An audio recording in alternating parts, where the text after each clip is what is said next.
Greetings, humans. What's up? It's Thursday night in the multiverse. We got a new guest to introduce to everyone, Mr. Ashish Rastogi. And he's a friend of ours that we met at the Cosmic Summit 2025. Ashish, welcome to the multiverse, man. What's up? How are you tonight? Hi, everyone. Thanks for having me on. I appreciate it.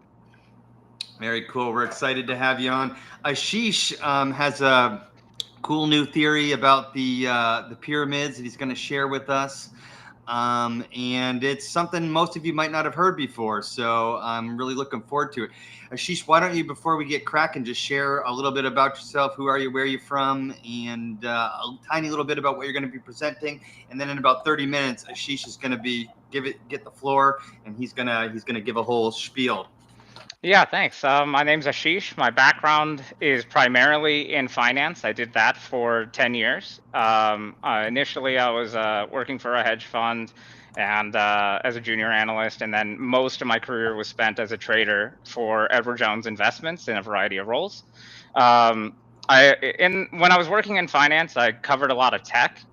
And actually, at my first gig at the hedge fund, I was covering Tesla in June of 2010 when they first IPO'd onto the stock market. Huh. So that kind of started me down a long journey to start understanding AI and in particular computer vision. And so in 2020, I transitioned to AI out of finance, and I focused on computer vision and applications in autonomous vehicles. After doing that, I realized, for a long time I've been doing just kind of like learning about megalithic structures around the world. I've always been interested in travel and that kind of thing. And I started realizing that there might be a skill overlap with computer vision that could be useful in understanding some of these megalithic structures around the world. And just in general, I think just a general engineering background lends itself well to this type of topic. Sure. And so I've spent a lot of time trying to reverse engineer what seems to me very obvious, highly advanced technology that seems to have been lost a long time ago.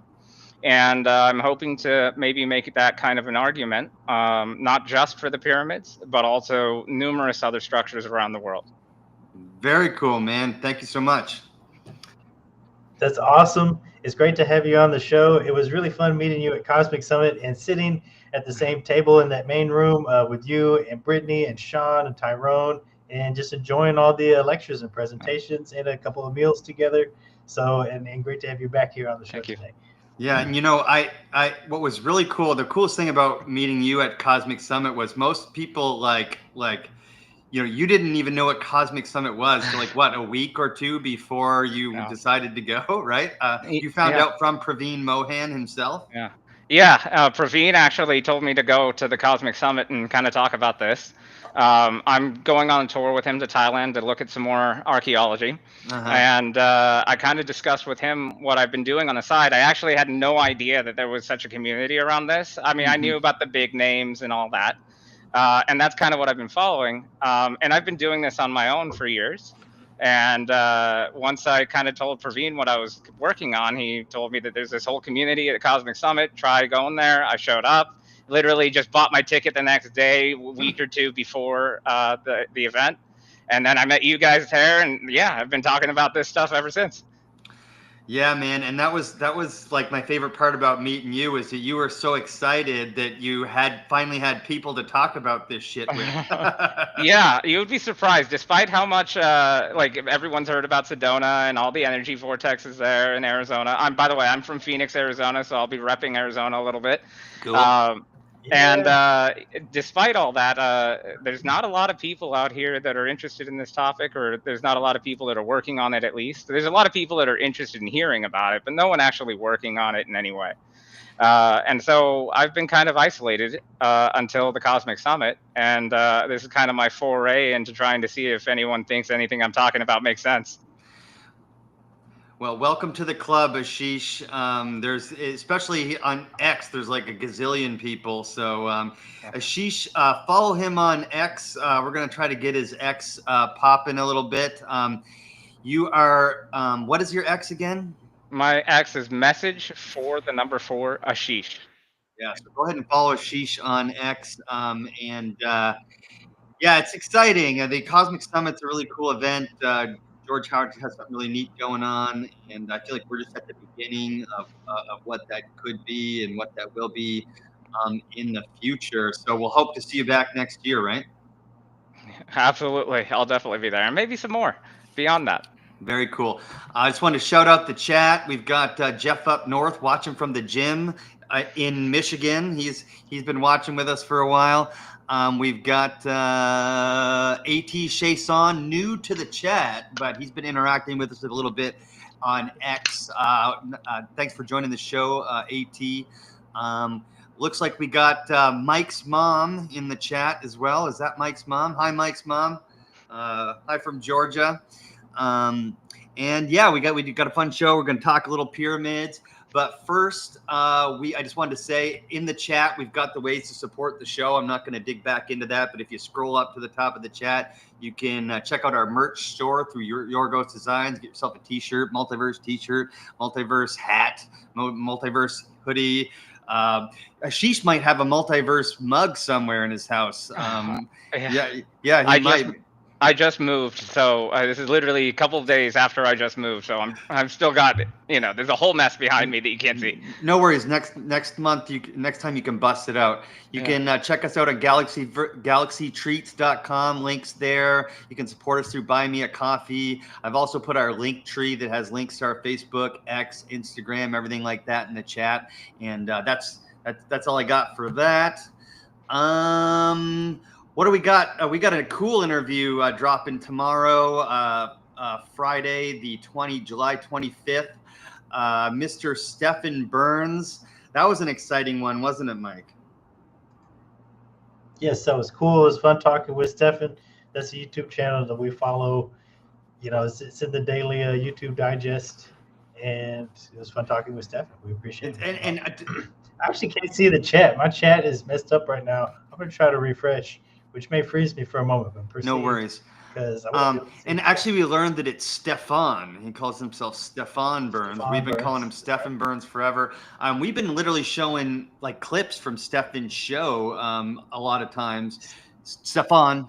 Not every time. It's not like we're ripping him off, but him, Suspicious Observers, and then Dr. Tamith the Scove. Those are like the three big solar weather channels that we would sometimes use clips from, in addition to pulling up the solar ham. Yeah, and so we were really excited to talk to him. He was a really interesting guy, but we didn't just talk about solar weather, which we did get into, in its relationship to like the Earth and earthquakes and things like that, and also as well as we talked to him about the magnetic pole shifts that everyone seems to be freaking out about lately. And then we just talked to him about like ancient history, life, all kinds of stuff. I'm going to show a quick short from that episode right now. So let's go ahead and do that.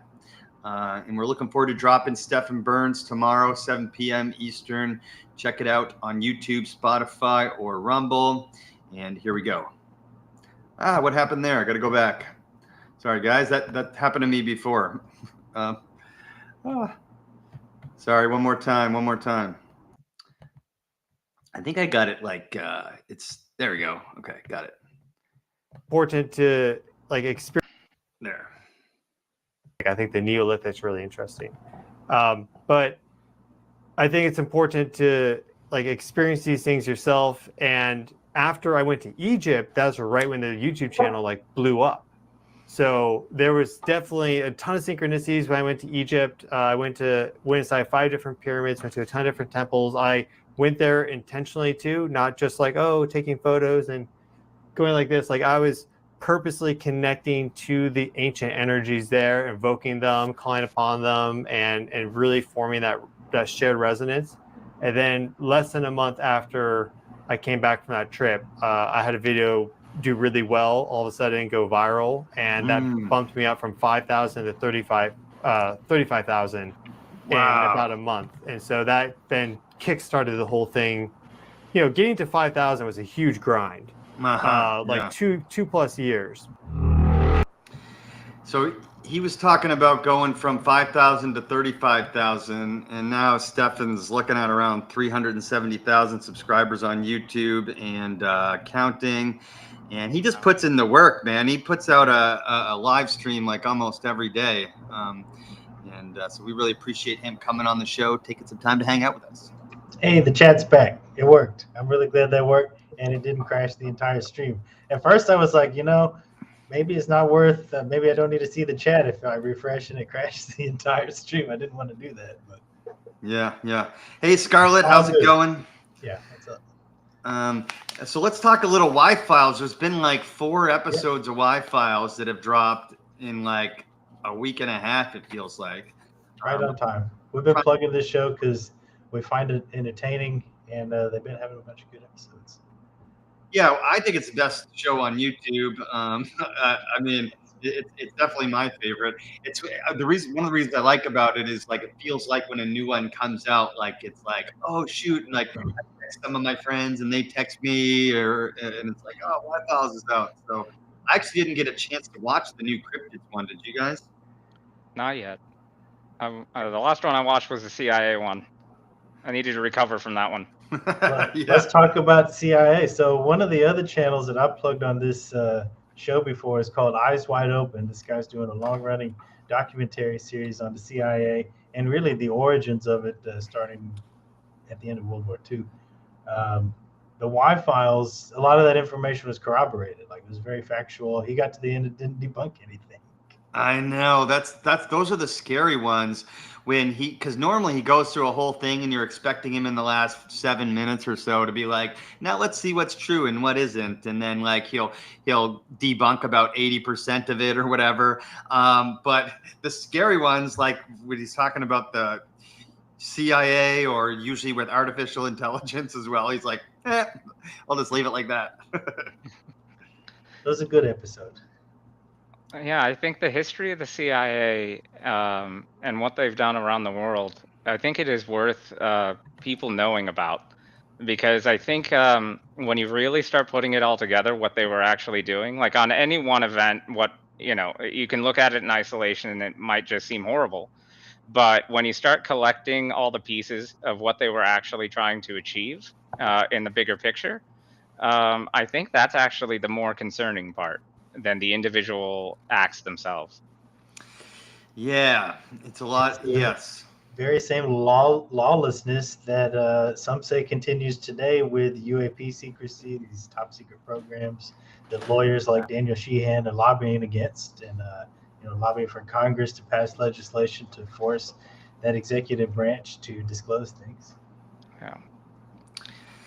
Yeah, it's like the fact that they're above the law and have been since inception is really the big problem, right? And there's no accountability, and we've got, this was how many pages? It was 693 pages of like, real shit crimes that they've committed against the American people, and it's like, oh well, right? Like that's so messed up. Yeah. What's up, Rubate, hailing from the Pacific side of things? Thanks for tuning in. Rubate joining us in the morning. Another interesting aspect is that I think now there are 18 different separate intelligence agencies. So the intelligence apparatus as a whole has kind of also become a little bit fragmented, and by fragmentation, they're also able to create compartmentalization. Yeah. So that other arms don't know what one is doing. And this also adds layers of obfuscation. Yes. And so, I mean, why do we need 18 intelligence agencies? Right. Like, that's a lot. Like, that's a lot. Big brain organizations. Yeah. Hey, they're trying to protecting the Constitution and the American people. Would that make our stat sheet really unbalanced? Like all the points in intelligence, no spirit, no strength, no vitality. Yeah. The real answer to the question that Ashish asked is so that they can compartmentalize. That's exactly what he says. Yeah. 18, and then each one is compartmentalized from each other. Then within each organization is different programs that are compartmentalized, and then different jobs that are compartmentalized, and that's how they do it. Yeah. And the classification system has also become a sort of weapon in itself, because they can run a lot of this information into these heavily compartmentalized apparatuses, uh, and they can classify basically whatever they want. And by using classification, even if you have clearance at that level, that doesn't mean you get read into those programs. And so by compartmentalizing heavily, it allows them to kind of get away with a lot, because it'll be the people that are supposed to oversee these organizations won't be read in to those specific programs. And how Yeah. would you even know to ask? What question would you ask if you don't even know what program you're trying to find in the first place? That's right. And on top of that, I think that there is something interesting to note that the intelligence agencies aren't really the top of the pyramid. Mm-hmm. Above the intelligence agencies, at least until recently, I'm not sure if it's true this year, but Trump made some changes this year. But up until Trump, the intelligence agencies have often been controlled by the U.S. Air Force. And if you look at a lot of research that comes out of the U.S. Air Force, combined with other places, Navy and CIA and so on, you can kind of see that there's an active deception campaign in the energy space specifically. I'm able to point to a lot of deception against the American people from these intelligence agencies, where they would publish a lot of fake research, trying to get people to go down the wrong road. And you might be able to make an argument that maybe they're trying to do this for the purposes of deceiving foreign actors, but they do it on American soil to Americans.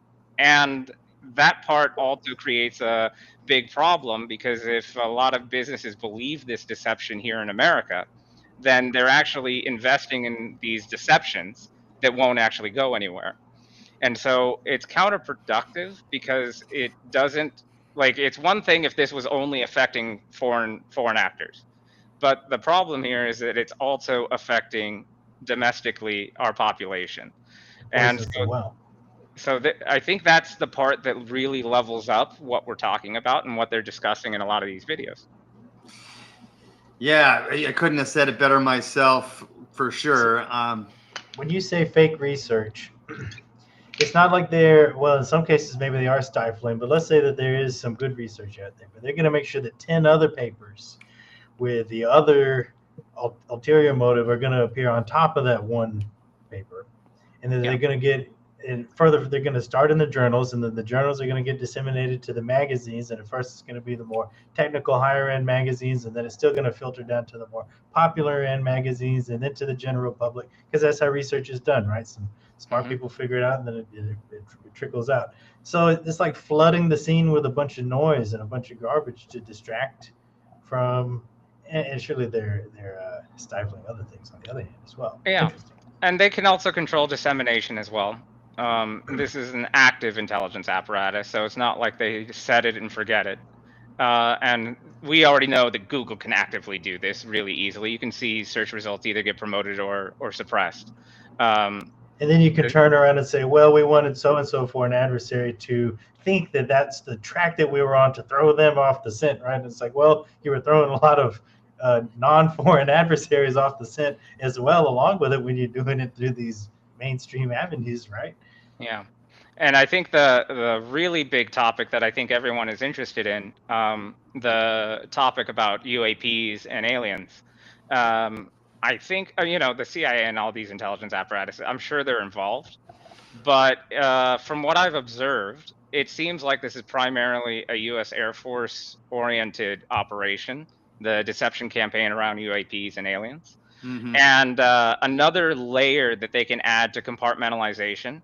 So to avoid FOIA requests, what they do is that they'll embed these projects into private companies and then hide them behind NDAs. Right. And Yes. so an NDA will then allow, or like, protect them from a FOIA request in the government, and then they can act like it's not really related to the government because this is a private company. But really, they're providing the sourcing of funding, and then they have direct access to these things. And so I think the common names that probably everyone already knows, we already know that Lockheed Martin is involved in this. One of their projects that involves Lockheed Martin and others is already earmarked for $2 trillion. It's a U.S. Air Force project that's been going for 20 years. It hasn't yielded anything. And somehow it's already earmarked $2 trillion to keep it going. And that's just one project on one thing in one place and that's just one thing. So that's the kind of when people think about like this kind of conspiracy theory, we have to really recognize that these black sites that they talk about do exist. And I think that I'll talk a little bit about it at the Grand Canyon when I get into my thing, but if anyone's seen Skinwalker Ranch, there's also a lot of unusual things that go on around there, and we can keep seeing this over and over again in various places. Yeah, and non-disclosure agreements are really a nefarious thing in a lot of ways because they, it's the loophole around the First Amendment, right? To get people to not be able to say what they like, the truth. They, back everyone in these corners with these non-disclosure agreements, right? And then the other thing is the classified system. When you classify something for 70 years, then which is typical, then when you actually release it 70 years later, almost everyone who cares is dead, or everyone who was participating is dead, and that's literally why they choose that number. Wanted to say hi to Uncle Don in Ottawa. Thanks for joining the show. Also, Jason Shaman 711, check out his X. And I think that UFO UAP thing is a good transition into something Mike and I were talking about the other day. Ruben, I want to point out that the newest Y-Files, Monsters Down Under, that made us think about you. Check that one out if you've seen that Yowie or any of the Bunyips down there. Yeah, Rubate, definitely watch the new Y-Files #1. I haven't seen it yet, but I watched the first 2 minutes, and they're Australian cryptids, big time. Australian cryptids, yes, sir. It's a funny story that the fourth one on the list there, the Pentrick UFO incident. It's a great one that a lot of what Ashish was saying is alluded to in that exact video. It's an excellent test case of a UFO incident. Yeah, what's funny about this one too is that I've been like on this UFO UAP kick like since I was a kid, like since the 90s. Mike really just got into it, in the last, what would you say, 10 years, 5 years, 7 years? Couple years. UFOs in particular, I only heavily looked into it like starting a couple years ago. Yeah, but I literally had never heard of this one until I first saw this episode of the Y-Files, which kind of blows my mind because I swear I've watched every UFO UAP documentary in existence. I'd never heard of this, and so when it came up, Mike and I were on the phone. Mike's like telling me all about it and how he had heard about it before, and that was just wild to me. It's a compelling testimony by an average British citizen who saw some wild stuff outside her home with her neighbor. Yeah, literally, wild stuff is an understatement, right? I think there are a lot of UFO incidents around the world that are really well documented and really well observed by a large number of people. So I'm going to rep Phoenix, Arizona again. One of the most famous, let's call it UAP sightings, maybe of all time, is the Phoenix Lights. And this is, if you haven't heard about it, in 1997, there was a giant, maybe carrier class looking ship, UAP, that was just sitting on top of the entire city of Phoenix. Yeah, it's wild. Right, for hours. And it was slowly moving, and maybe more than 10,000 people saw it. And it was, every action that was taken after that, and there's plenty of video footage of this, by the way, every action that was taken after that seems very odd relative to that kind of an event. A lot of active cover up, a lot of kind of making fun of it, and treating it like it's a joke. And not very much was done in terms of trying to validate what actually happened. And they tried to say that it was flares, but then they tried to do the test to see if it was actually flares, and the flares don't behave at all like what anyone saw or what's been recorded. And I think that, I think there are other incidents like off of LA and other things like that where Yeah. even military personnel have seen it and recorded it and reported it. And from the military's perspective, they care. I think there's a significant element within the military that cares a lot about this topic, because a lot of pilots, not just military pilots, but also just airline pilots and normal private pilots, they see these UAPs in certain areas around the world consistently. Like it's such a regular occurrence for them that they even just make fun of it. And I think airline pilots that travel internationally across the Atlantic, they'll talk about that all the time. And it's a real security concern. I think there was stories of fighter jets trying to chase these UAPs down and just being thoroughly outclassed. And you guys probably know about Bob Lazar. Mm-hmm. And he tried to talk about how to reverse engineer the propulsion tech, and it appears that this is a principle based on electromagnetism, and that seems to be why there's no heat signature on any of these UAPs. But I think there's also, out of the publicly available information, I think there's also a lot of evidence already that some of these are American made, not UAP. So they're not alien. They represent that technology, but these are American made. And I think the most famous one that, in my opinion, is American made is the Nimitz, the Tic Tac video. That was done off the Nimitz. Yes. And in his testimony, I'm sorry, I can't remember his name off the top of my head. The commander pilot. David Fravor. David Fravor, thank you. David Fravor testified. One of the things he said was that Tic Tac UAP, when it exited the area, it exited by warping to the alpha point. And the alpha point, if you don't know, that's the entry and exit point for a U.S. military vehicle of some kind to enter or exit a certain zone or active area. And the idea of a UAP, first of all, if you're a UAP, why do you care about warping to the alpha point for an American zone? Right. And so the idea and the technology that they're using in that Tic Tac video, this is from 2004, that technology also looks really primitive relative to other UAP sightings that we've seen. Yeah. And so I think that kind of is a dead giveaway. You might as well just paint an American flag on that one. That one is definitely US made. Yeah, I agree. What were you going to say, Mike? Related to all that is this Secret Science Volume 1 Free Energy Anti-Gravity from the Y Files.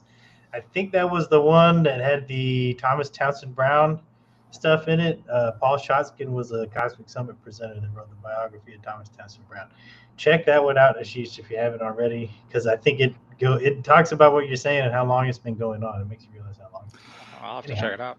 Yeah, go back to that main screen there, because I wanted to just talk really quickly about that Pentrick one, because it goes along with what Ashish was saying about like they really, so this lady saw like several UAPs, not just her, but like she's the one who's been going hard at it and being the sort of the advocate for the situation, but several UAPs, military helicopters, like a dozen of them, like all kinds of activity. Also like ground searches for crashes she witnessed all in her area, right, Mike? And they changed their story 3 times. The government did. They changed their story, or official story, 3 times within the span of a couple weeks. They did everything as she said, which was try to downplay it, make fun of it, laugh it off. Intimidation. Intimidation. She got the old Men in Black visit more than once. I think she still gets it occasionally, right? This I think the incident was over 2 decades ago. And so it's just we hear all the famous ones, and then all of a sudden, like not everyone's heard them. There's so many that were like well documented that it's hard to even know of them all. And Ryan Graves, who was a former Air Force fighter pilot, he said they see them off the coast of California almost every day. the ones that are basically cube shaped with a sphere in the middle. Mhm. They just see that stuff hanging out in their airspace, and they just keep doing their stuff. They keep doing their Navy and Air Force fighter pilot practices and stuff, and they all just know it's there. So this is the interview you want to find. It's from the Central Club. There's a British fellow YouTube channel, I guess. There's a short version that's like 20 or 30 minutes, or the full version's about an hour and a half. And fascinating story. So they knew something was up because there was reconnaissance planes buzzing their houses in this rural Welsh neighborhood for like a couple of days before the ship finally appeared. So they're trying to figure out, why are these planes, it's like secret spy planes, flying real low in circles for hours at a time. They said one of them would fly up, fly in the same little circle for 12 hours, and then another one would come replace it, fly the exact same circle for another 12 hours. This went on for days before the incident went down. And then fighter jets, helicopters, big planes, little planes, all the above, man. They shot one down, and then they sent a whole squad out to pick up the pieces and shove everybody else out of the way. That's a wild one. And just kind of to broaden the topic, some of my work on AI kind of sent you some stuff where I was working on AI modeled off the human brain. And just from the math alone, nothing else, just the math alone, it says that we're not alone in the universe. And it's like not even close. It's like there's going to be at least like 1,000 other alien species around us, and probably way, way, way more than that in the actual universe. The idea that we are alone in the universe just mathematically doesn't line up. If you look at the chemical composition of humans, the chemical composition of humans is all low atomic number base elements, meaning that the overwhelming majority of stars, if not every single star in the universe, is capable of producing the elements that compose humans. So if there are that many stars out there, which is where all these elements come from, that's kind of like the manufacturing place for elements, the idea that we're the only one out of all the stars in the universe that was able to do this, that also mathematically doesn't line up. And it's just straight on the stats alone, nothing else. It actually reminds me of I saw an episode of a channel that I'd like to shout out that I watch all the time. It's called Thoughty 2. The reason why it's pronounced that way is the guy has a little bit of a lisp, so when he says 42, it sounds like Thoughty 2. But he's a really great speaker and really well presented. And I watched an episode about this particular one. A exoplanet called K1218b-18b. I was gonna do a whole bit on it tonight, but I'm going to do it next week, I think. But this bad boy, according to some researchers, they think that this has the components to have life. It's in the Goldilocks zone. It has the right chemicals. I'm not gonna. I don't remember exactly the studies, but there are studies that disclaim it as well. But the interesting part about this K2-18b is that it's really close to us in the cosmic neighborhood. Like it's like a grain of sand, like between like the distance between a grain of sand and a beach in San Diego and a beach in LA. In comparison to the scope of the universe, right? Which is like really close. It's so the chance if this planet has life on it, and it's as close to us as it is, then there could be that's either a really, really giant fluke, or there's life everywhere. There's literally life everywhere. So I'm going to do a little bit on this maybe next week or the week after. But that's actually a good lead in to the bit I wanted to talk about tonight. And I don't know if you guys have heard about the new interstellar object that they've classified, 3I Atlas. Have you guys heard about this? Not yet. Well, you're about to. Mike, have you heard about it? Well, You were telling me about it earlier, but not outside of that. No, I didn't look it up before the show. Have you guys heard of Oumuamua? And in Yes. the chat, have you guys heard of Oumuamua and Avi Loeb's work on Oumuamua, right? Oh yeah. So since then, we've had two other. First, I'm going to share screen and just show you guys. This is the picture, the best picture we got of Oumuamua. Okay. The reason why this is the best picture that we got of it was because it was discovered well past the objects. I believe the word is helium or perihelio. I'm going to look it up real quick. Perihelion, which is essentially the closest it gets to the sun in its orbit or orbital path. So the next two we found, so there's been two since then, we found before they hit their perihelion, okay? And I'm going to show those as well. Can you describe what we're looking at? Yeah, actually I can. Just give me 1 second. If we're still looking at it. So that's Oumuamua, discovered October 2017 by the Pan-STARRS, the first confirmed interstellar object post-perihelion. So eccentricity is essentially the orbital path and the trajectory and I'll just tell you what it is. I got notes here. The interest is in eccentricity of an orbit is a critical factor in determining whether an object is gravitationally bound to the sun or unbound. Eccentricity, the definition is essentially quantifies the shape of it, the elliptical orbit and the hyperbolic orbit, and it defines how it's bound to the sun. If an object is bound to the sun, its total kinetic energy or gravitational potential is negative. If it's unbound to the sun, its total potential energy and gravitational potential is positive, so greater than one, and one representing the sun.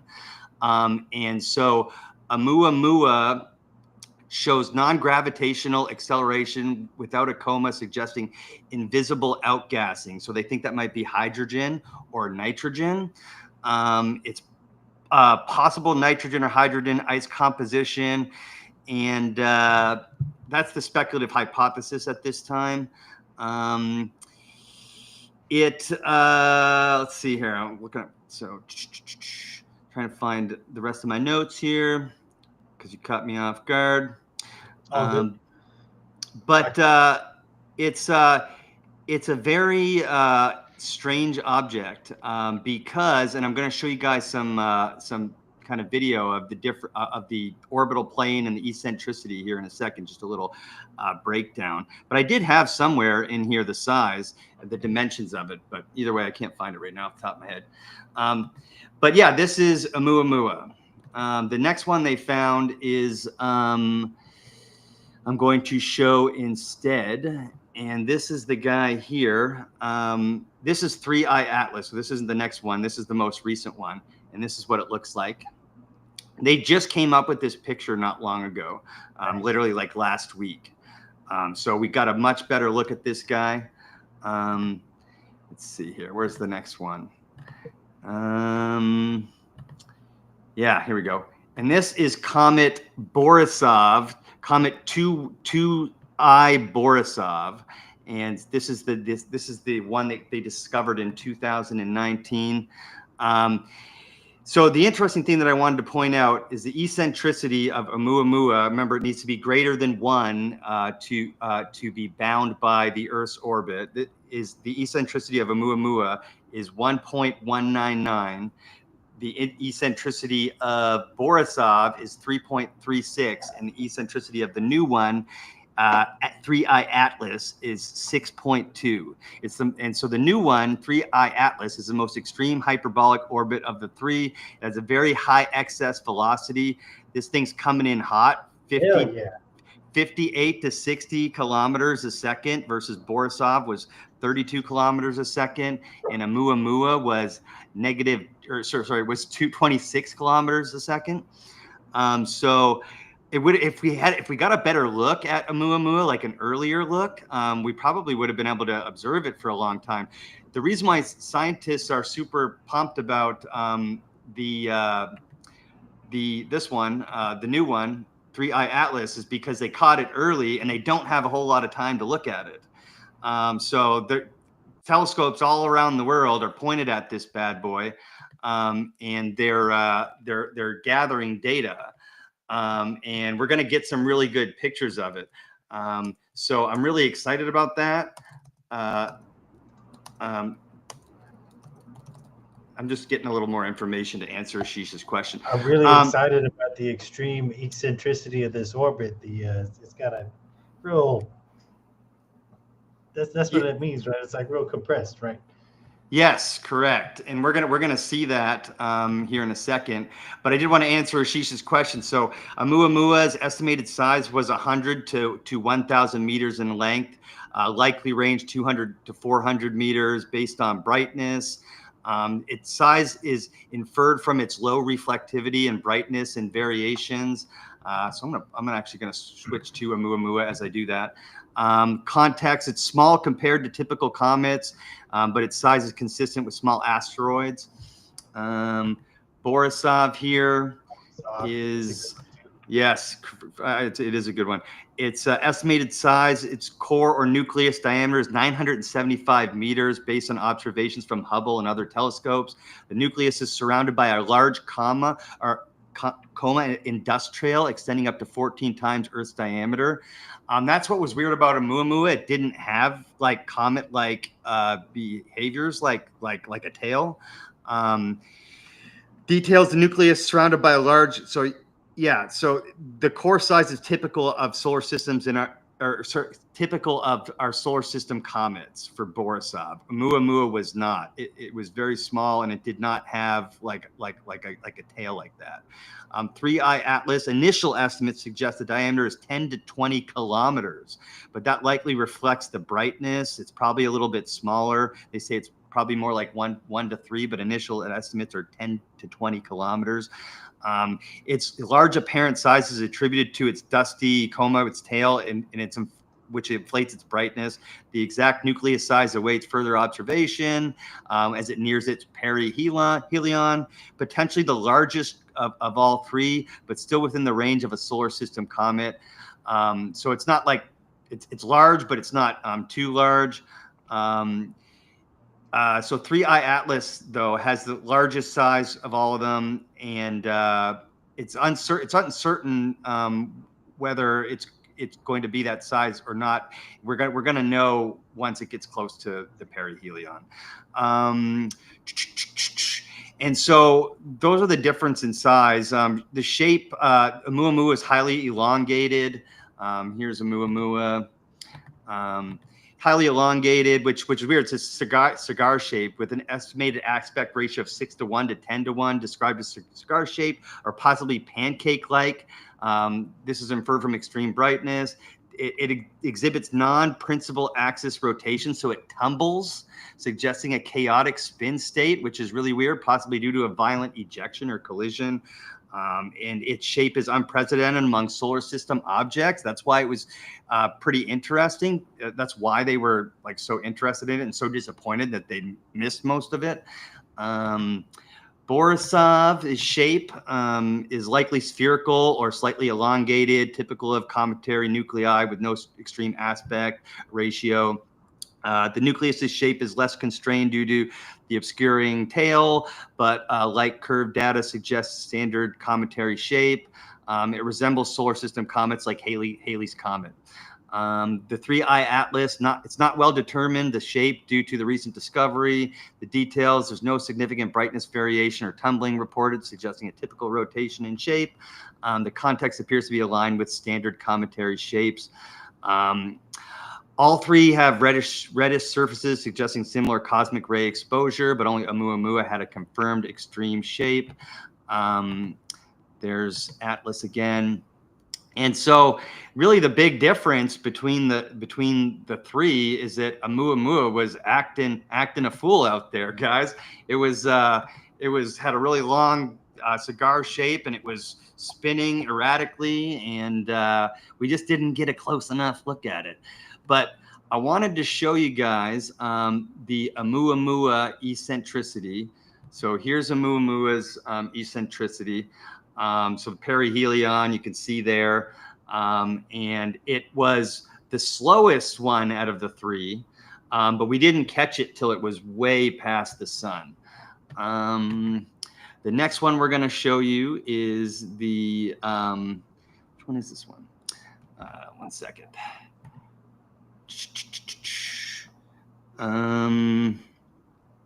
I think something else that Dr. Avi Loeb talked about with the Oumuamua was the other significant part of it was the smoothness of Oumuamua. It's unusually smooth to be a comet or an asteroid or anything. And you had mentioned the outgassing maybe as being a possibility for how it's getting some acceleration. But the issue with that is that even if there's outgassing, you would expect some sort of tail, and there's no visible tail. And so this is the hard part to reconcile. It may have a tail and we just can't see it. We haven't seen it yet, and we just need to look at it the right way. Right. And this is the Borisov's eccentricity. We got a much better look at this guy. He was a little bit faster than Oumuamua, and so that's what that looked like. And we're going, and this is 3I Atlas. This bad boy is going fast. It's going hard and fast. It's going to pass by Mars like quite closely. Yeah, it's going to pass by Mars quite closely. And so that's interesting. I'm going to show you guys a comparison of Oumuamua and Borisov's eccentricity. Check this out. That's what we need to see here. Check this out. Watch these two bad boys coming in. So Borisov's in the yellow, Oumuamua's in the red. It's already gone. Wow. Yep. And so it just kind of shot in next to the sun and bounced. You know, it just came in hot. I mean, it was slow, but it was out of here. Boom. And that's really strange behavior. And as Ashish mentioned, no visible tail, weirdly smooth, tumbling. Doesn't make a whole lot of sense. And so these are those two. I wasn't able to find an all three comparison, but I was able to find a 3I Atlas or orbital eccentricity in a short right before we started. So let's check that out as well. This is 3I Atlas. This is what it's going to look like coming in. So we talked a lot of... That one won't get deflected nearly as much. It's going to be in the solar system, but not interacting as much as Oumuamua was redirected strongly. Yeah, which was weird, right? I guess it was redirected by the gravitation of the sun because it got super close to it. What's up, Cody? Quick shout out Chris Cottrell and Cody East 10. Thanks for joining the show today. We appreciate it. Yeah, so we talked a lot about UFO, UAPs, but these are actual real interstellar objects that have entered the solar system.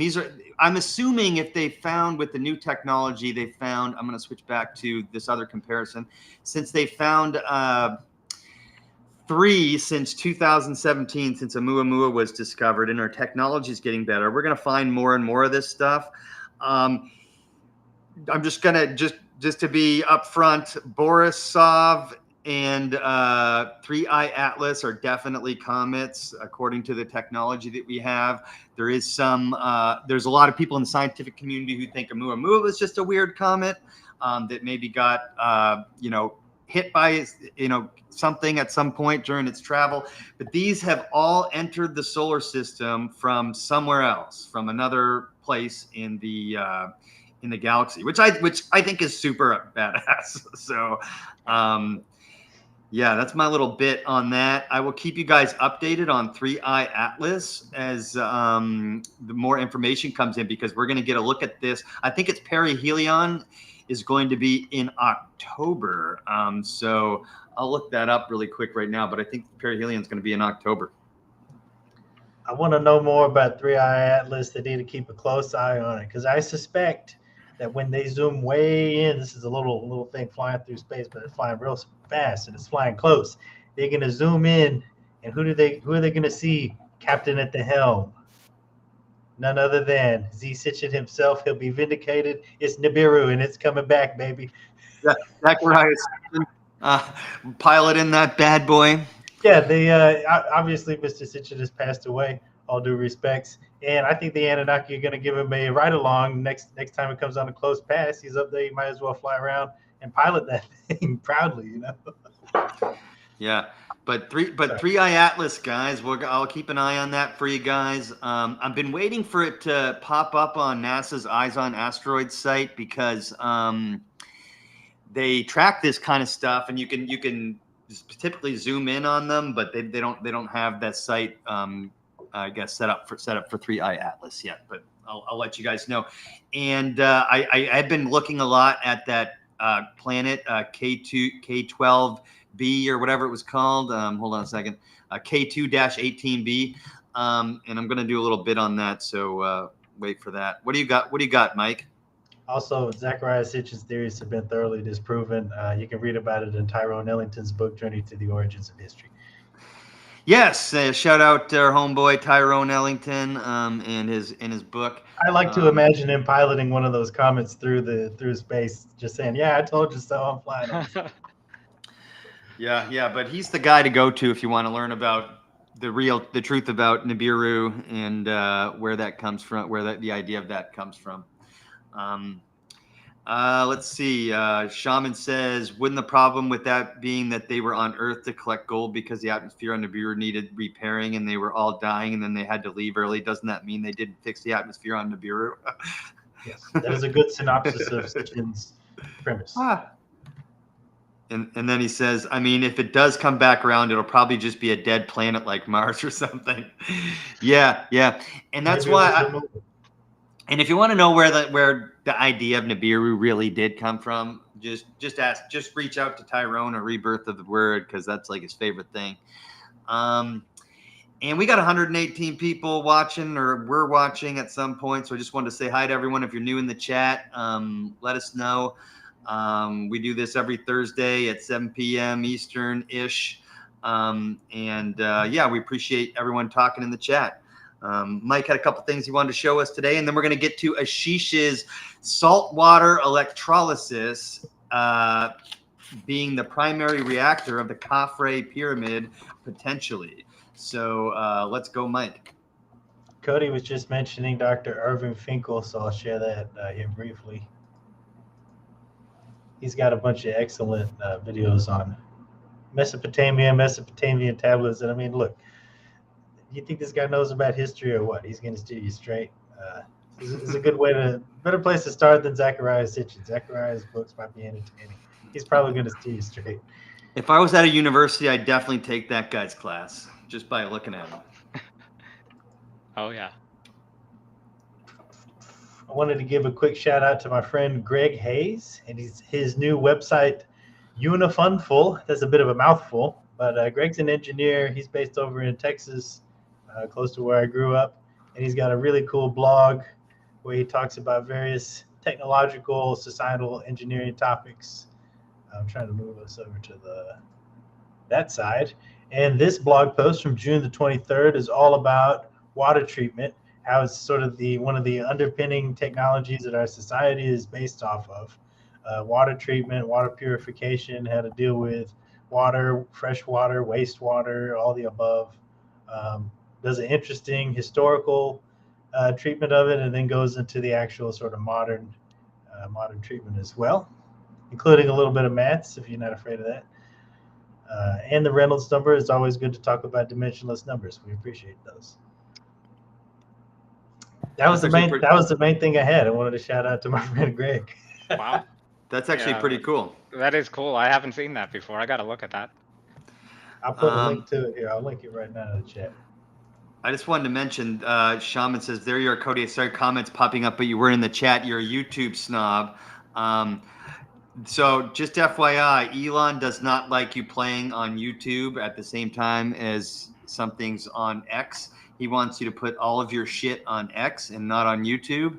So this is one of the ways he does so, is that you can't kind of communicate between the chats. We use Restream, which allows us to stream on 5 different platforms. So we're on YouTube, Spotify, Rumble, Twitch, and Facebook right now. No, not on Spotify. YouTube, Rumble, Facebook, Twitch, and X right now. And X is the only one that does that to us. So just shout out to FYI. Rumble. If anybody ever watches on Rumble, we ain't heard from the Rumble audience in a while. Yeah. We need to look back into Rumble. We upload all of our stuff to Rumble, but I always forget to look at it. I actually think we made like 72 cents from Rumble this year. So thank you so much, Rumble monetization and ad policies. We really appreciate it. 72 cents. Let's go. You don't even have to meet any. You don't have to meet any YouTube. Like YouTube makes you meet all these milestones. If you drop one video on Rumble and it gets a gajillion views, you get monetized. So just FYI. And yeah, we are here. The reason why we're here, and sorry we took 59 minutes to get there, but if you're here for Ashish Rastogi's saltwater electrolysis hypothesis about the Khafre Pyramid, you're in for a treat. We love Ashish here on the Multiverse. So the floor is yours, my friend. Thank you. Yeah, so I'm going to talk a little bit generally and kind of give an idea of what I'm trying to achieve here, and then I'll drill down a little bit on the Khafre Pyramid. So I think the time has come that we need to solve by reverse engineering all these megalithic structures around the world and start recognizing that some of these things might be related, if not all of them. There are too many highly advanced, heavily engineered structures all around the world. And just to give some numbers behind it, there's more than 130 pyramids in Egypt alone. In Mexico, there's hundreds that are known, possibly thousands if you include the ones that we don't know about. South America, same thing. All over Asia, I think I've heard of a lot in Europe, and so on.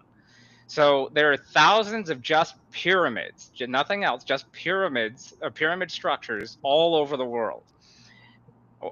When you add the other megalithic structures that are not pyramids, that are also heavily engineered and highly advanced, this starts to look like there's something more going on than just building tombs. And just from an economics perspective, to kind of bring in a little bit of the finance, if you were a civilization, kind of the mainstream narrative in Egypt is about how the 3 Giza pyramids were a national project.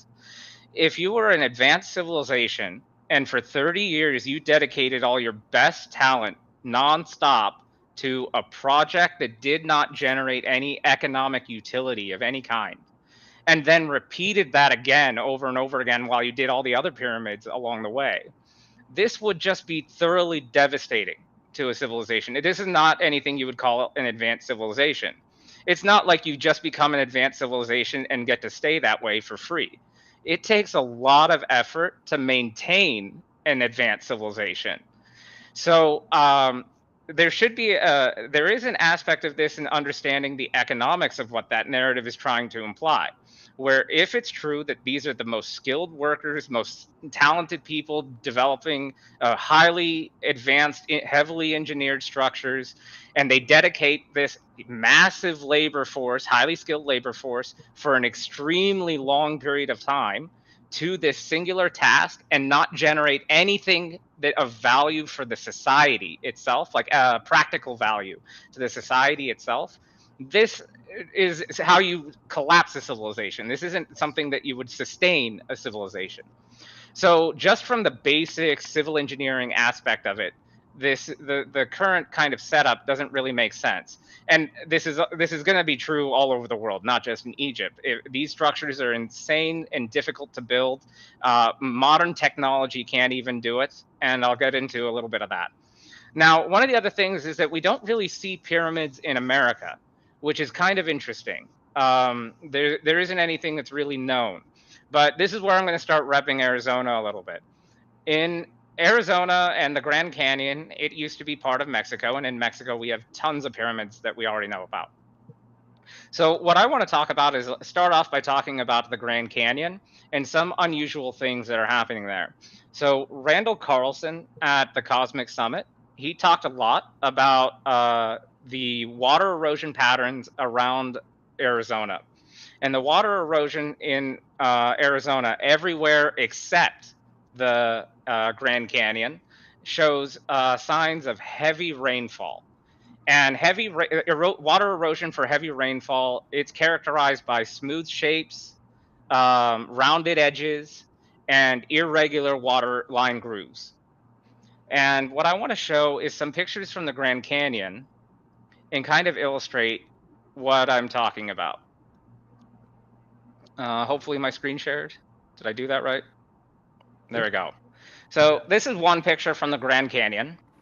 And what I want to do is I want to show a contrast between what we see at the Grand Canyon and what we know is established as being heavy water erosion. So things that do not fit heavy rainfall water erosion in the Grand Canyon are these sharp edges, the flat surfaces, rectangular shapes, and the regularity of this pattern, the consistency with it being intervaled. And by the way, the lines are basically vertical. I'm not going to say they're exactly vertical, but they're not the way that you would see like water grooves eroding into rock. So if you look at the Sphinx, which in my opinion is a great example of heavy rainfall water erosion, the perimeter wall of the Sphinx, like you can see here, you can see that this is much more smooth, much more rounded. The grooves are not in regular intervals. They're even angled quite a lot. And it doesn't matter which picture you look at, you're going to see that over and over again all around the perimeter wall. And this is what we classically understand as being the water erosion pattern of heavy rainfall. And every story, we kind of already know, every major civilization, every kind of religion basically has some sort of big flood story. And we kind of have some ideas of what that time period might be. Well, what is interesting, when we go, oh, whoops, not that one. When we go to the Grand Canyon, what I want to show is some things that kind of don't fit the current narrative. And by the way, in case you don't know, the current narrative about how the Grand Canyon is made is that it was slow water erosion with water flowing through it over millions of years. That's the current narrative.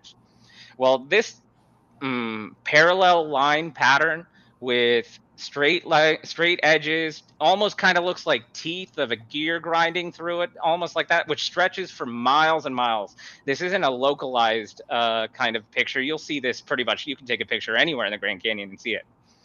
And over there, we see these pyramid structures, and not just one or two, but dozens of these. This picture is taken from the South Rim.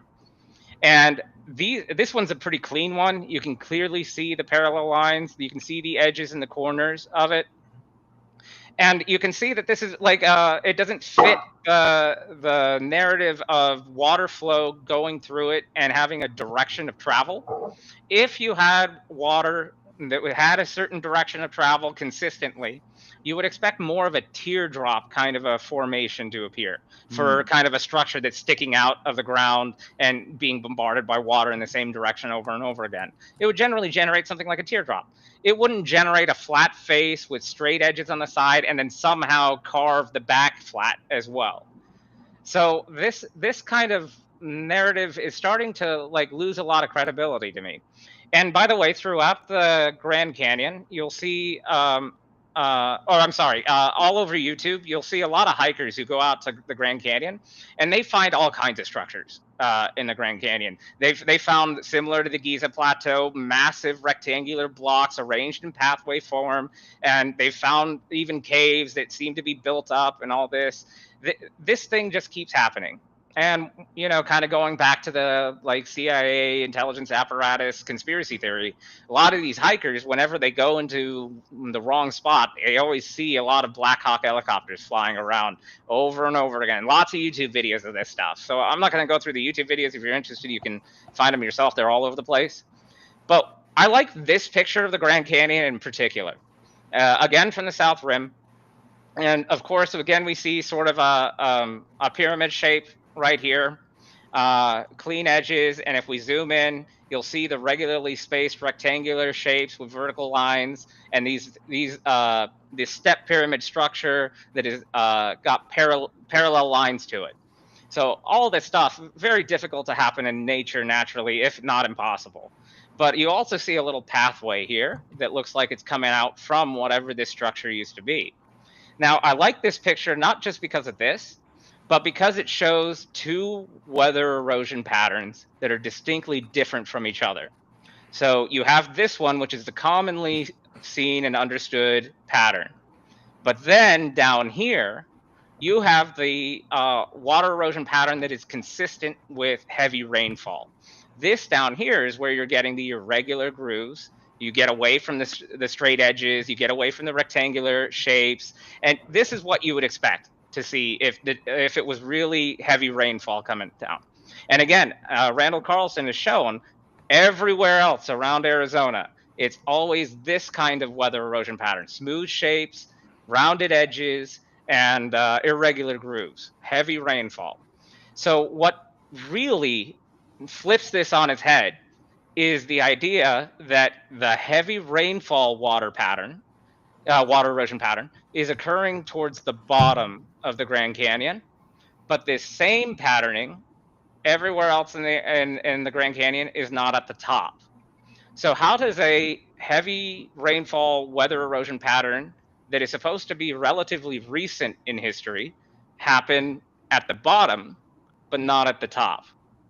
And so the top half, this kind of issue could have some significance to the timeline of events. And again, just to repeat, the narrative is that this whole Grand Canyon was carved over millions and millions of years. And I'm just going to go out and say that this pattern of erosion up here, and then you combine it with the pyramids and then the other rectangular block structures that people have found all over the Grand Canyon, is starting to look really suspicious. It doesn't seem to line up. And when I go to the Grand Canyon, just to add a little flavor text here, there's just a lot of places in the Grand Canyon that are just blocked off for some reason, and they don't really make any sense why they would be blocked off. And it's not just like one or your paths are usually very predefined, and it's very difficult to go anywhere unless you go by foot. To any of the unmarked, to any of the places that you can't reach by road. You can really, I'm sorry, I'm saying that wrong. There are a lot of roadways that are blocked off, and the only way to get to them is to go by foot. And it doesn't really seem to make sense why they would block off so many. Most of it is pretty much blocked off. There is a really good Y-Files episode on that exact topic. And to cut straight to the chase, legend has it that there are caves hidden in various, or at least one particular place in the Grand Canyon, that had evidence of something big enough you could call it like an underground city or a massive settlement inside. Yeah, I mean, I don't know how true that part is, but you've personally seen that there's a lot of off-access areas. Oh yeah, and I would love to have the SAR scan project. Another great candidate for some Italian satellites. So cool if they wanted to do that, yeah, because I'm sure there's a lot here, way more than we probably know. Just to show you a few more like pictures, just to show you it's not a unique thing to see pyramid structures at the pyramids. And again, this like water erosion pattern where you have rectangular vertical lines doesn't really meet the criteria of what you would expect for heavy rainfall. But towards the bottom, you do start seeing the rounded shapes and stuff. So what I'm trying to get at here with all of this is there are thousands of known pyramids all over the world that we already know about.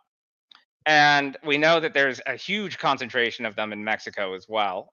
And we know that the Grand Canyon and Arizona all used to be part of Mexico.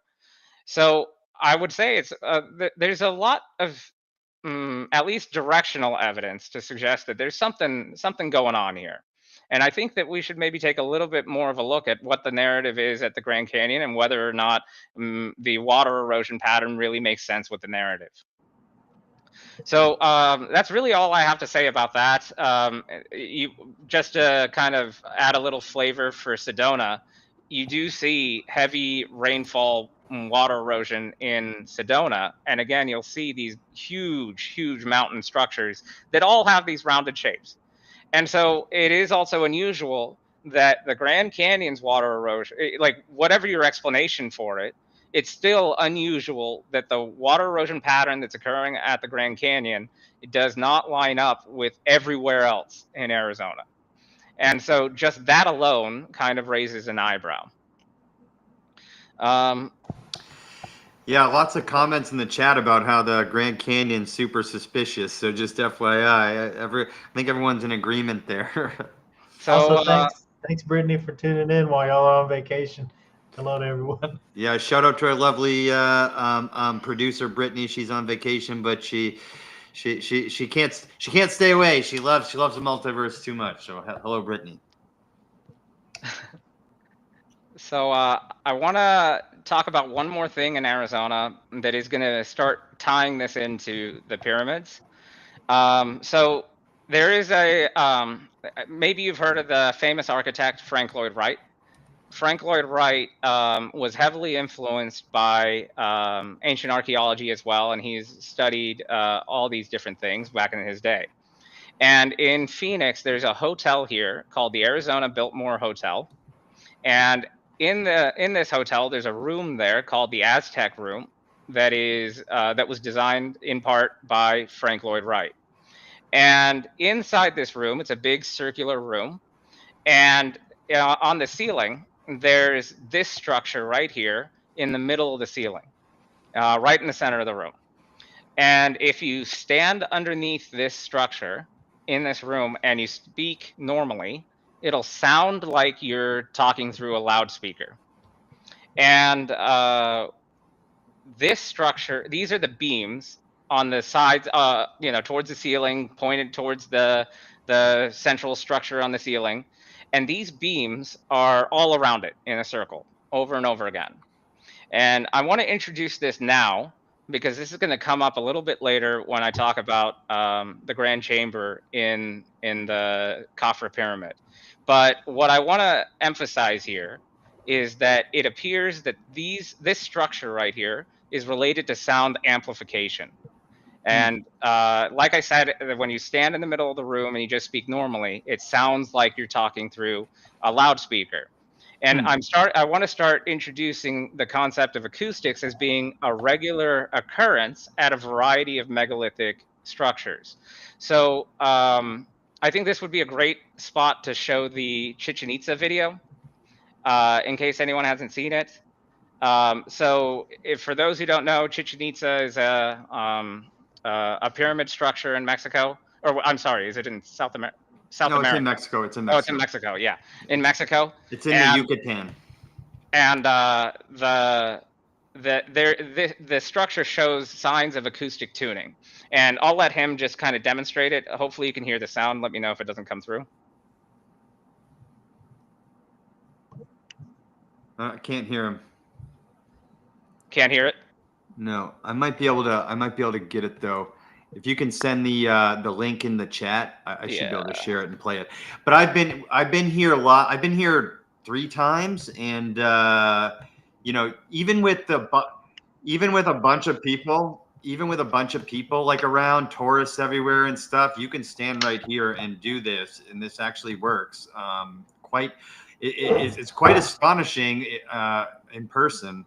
So let me go ahead and do that. It's very simple to explain. When you clap in front of a pyramid, of a slope, the sound will go to the top. In this case, a pyramid. And if it's there a cavity or a temple, like in this case, the echo will come back to you. If you clap in front of an Egyptian pyramid, nothing happens because the sound goes away. But here, the sound comes back. Why it sounds like a bird? Don't ask me that, because we don't know. But this is really impressive.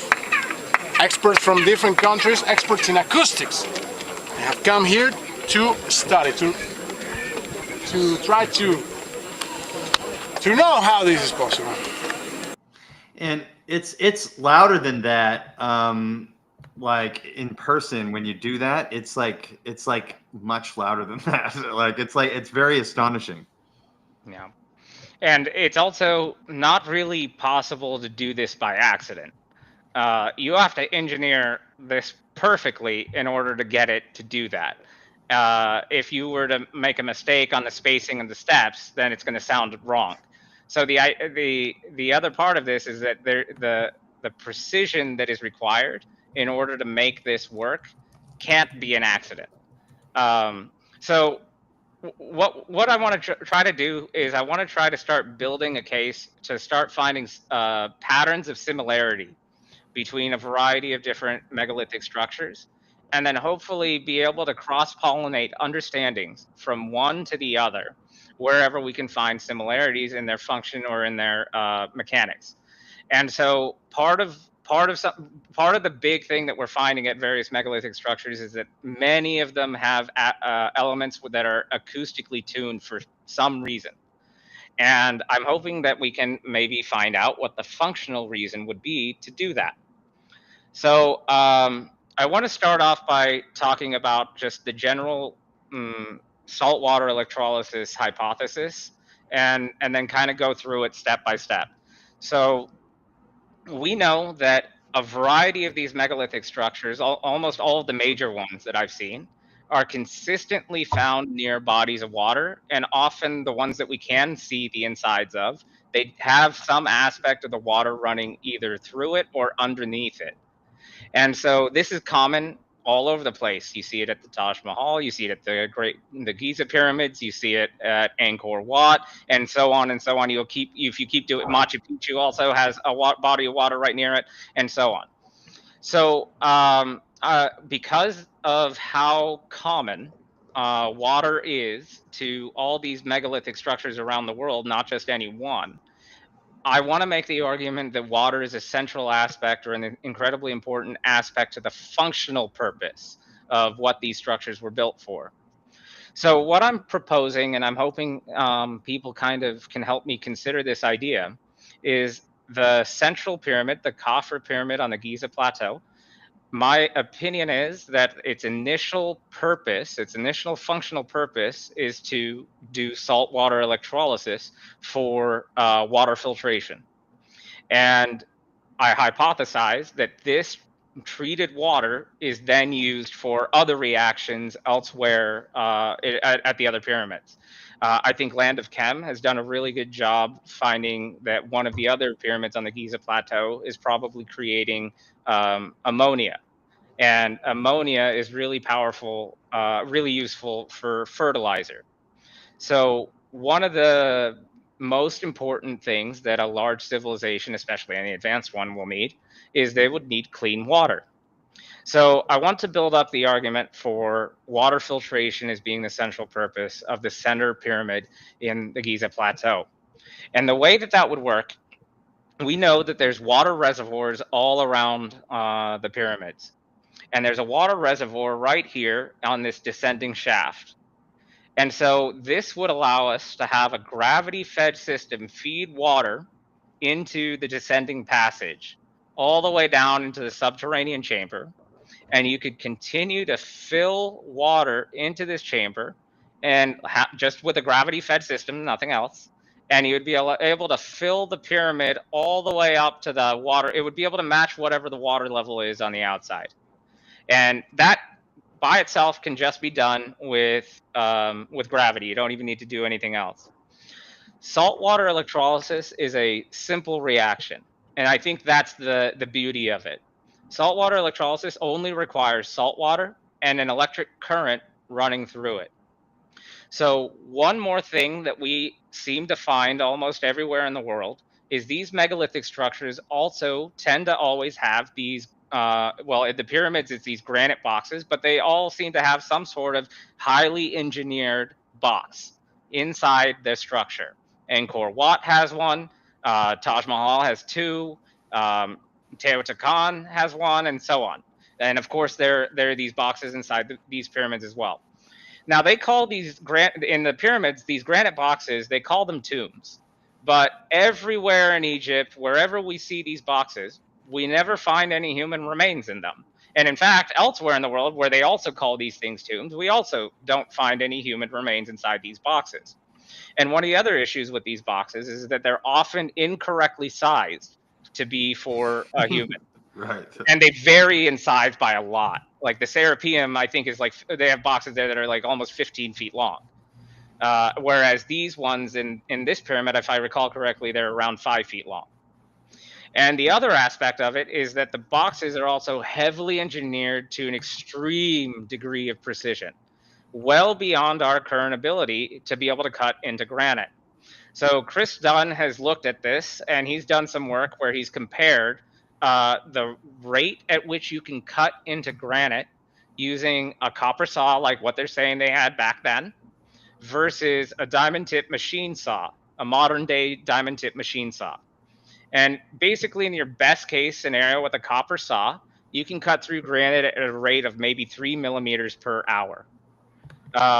Whereas if you were to cut with a diamond tip machine saw, you would be able to go at a rate of about 30 millimeters per hour. So to cut maybe one side of a 15-foot box, like the one at the Serapeum, granite box, just to cut one side and not to say anything about depth, just to make one clean cut with a diamond tip machine saw, to go that distance of 15 feet roughly, that would take more than 6 days in order to cut that, going 24/7. That means if you were using a copper saw, it would take about 10 times longer than that, so more than 60 days, 24/7 nonstop, cutting with a copper saw. And that says nothing about having to stop to replace the copper that you're just basically shredding off as you cut into granite at it's insane rate, because copper is going to be softer than granite.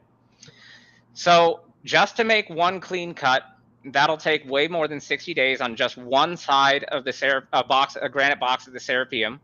And then you would have to keep doing that over and over again for all the different sides, cut the ends, and then you also have to cut the lid. And then the lid also has shaping to it. So you have to cut each one of those flat surfaces one time, which will continue to add days. And depending on how many cuts you're doing here, you're going to end up you're going to take more than a year of just cutting 24/7 in order to just cut some aspect of it. And has nothing that says nothing about polishing. These boxes are not only cut with a high degree of precision, but the interior is also carved out with a high degree of precision. Again, well more advanced than what we're capable of doing today. And the amount of time that it would take just to cut one of these things becomes astronomical very quickly. And then you have to count how many times they did this. At the Serapeum alone, they have 24 of these boxes. In the Giza Pyramid, in the central Giza Pyramid, they have 2 of them, one in the King's Chamber and one in the Queen's Chamber. What's interesting about the one in the Queen's Chamber is that one looks like a charcoal brick. And you have to really think, if every other one of these boxes everywhere else in Egypt is a granite box, and the one in the Queen's Chamber is the only one that doesn't look like a granite box, but it looks like a charcoal brick that even has a dent in the wall where a buckle might have hit it at extreme force. You got to really think of what temperature had to be achieved in order to turn a multi-ton granite box into a charcoal brick. So what I'm thinking is happening here is oh wait, I'm sorry, I want to go back. So what I want to offer is that I think there's enough evidence to suggest that these boxes are probably part of some type of electrical system. And now Praveen Mohan has a video of Angkor Wat, and in his video of Angkor Wat, he shows the copper wires still coming out of the box itself, the one that's at Angkor Wat. And now, unfortunately, recently, I think that video got taken down by YouTube. I'm hoping he reposts it. But that, to me, is like a smoking gun. To still see the copper wires coming out of the box at Angkor Wat is a pretty strong indicator. And of course, there are people that have found copper in the Giza pyramids as well. So saltwater electrolysis only requires an electrical current to go through salt water. Christopher Dunn, has done a lot of work on this, and a lot of my idea is related to his. I'll demonstrate where mine differs from his in a minute. But one thing I want to say about his idea is his team was the one that was drilled a hole into the pyramids, and he found that the pyramids were filled with quartz sand. And so if we're talking about where are we going to get an electrical current from? Well, the piezoelectric effect is basically filling this entire pyramid. The piezoelectric effect, if you're not sure, is just striking a quartz and it generates an electric current from the strike. And this can be done with vibration and a variety of other things. And so this is the same mechanism that powers watches, even those little torches that you have. They're often activated by a quartz crystal, and that is what enables the spark to flow. So this whole pyramid could be thought of as being filled with static electricity. Now, one of the other things that's interesting about the pyramids is the white limestone on the outside. So what I'm also trying to maybe build a case for is the functional part of the functional purpose of the pyramids is to dampen noise. And so one of the reasons why I think they have the outside encased in white limestone is because I think they're trying to reflect all visible light and also UV light. They're trying to eliminate as much noise as possible. Now, I want to talk a little bit more about the dampening effect, but I'll do that in a minute after I kind of flesh out the saltwater electrolysis. So I just want to plant a few important points in people's heads, and it'll start to come together slowly over time as I talk through it. So if you have a gravity-fed system that, in my opinion, gets heated through down here and then goes all the way up this well shaft right here. Right now, I think conventional wisdom is under the belief system that water is actually coming down. My thought process is the reverse. Water coming from the outside, down the descending passage, getting heated. This is salt water, by the way. And then rising up this tunnel, going into the Queen's Chamber and filling here at this height level. And then there'll be a process that occurs in the top half that I'll talk about a little later. So one of the interesting things about the Queen's Chamber is that these shafts that head towards the exterior of the pyramid, they don't go all the way. There's plug stones at the end. And the other thing that's really interesting about them is that there's a different material that they're using to create these shafts and also the King's Chamber. In these shafts, they're using deep red rose granite inside here rather than limestone and like the rest of the pyramid. And they're also doing it in the King's Chamber and in the shafts for the King's Chamber. And so I think one of the big unanswered questions is, why are they making that change? Like, why did they switch from limestone to specifically red rose granite? And my hypothesis on this is that they're using this to reflect specifically infrared light, and they're also at the same time trying to dampen all other noise. And I'll talk in a minute about where the infrared light is coming from. But for now, just understand that the idea here is that infrared light is trying to be filtered through the plug stones at specific wavelengths. Not every wavelength, in fact, most wavelengths of infrared light will not penetrate limestone. However, there are certain wavelengths in the near infrared range, or near red range, that can penetrate through limestone and can be reflected by red granite all the way down to the Queen's Chamber. So why would anyone want to do that? So it's well understood, and there's a lot of published research out there about the health benefits of infrared light therapy. And another thing to note is that the human body is composed mostly of water. Overwhelmingly, the majority of the human body is water. And there's a huge amount of health benefits for this. Well, what's going on with infrared is that infrared helps structure the water. And there's something called easy water, and it's just basically a specific structure of water, meaning the hydrogen bonds on water end up angling in a certain way. It's still H2O, just like you know, but you can change the orientation of the two hydrogen bonds in different ways depending on how you impact it with infrared light or cymatics or both. And so just to help kind of develop a real world analogy, the reason why snowflakes get their crystalline structure, this is discussed in cymatics.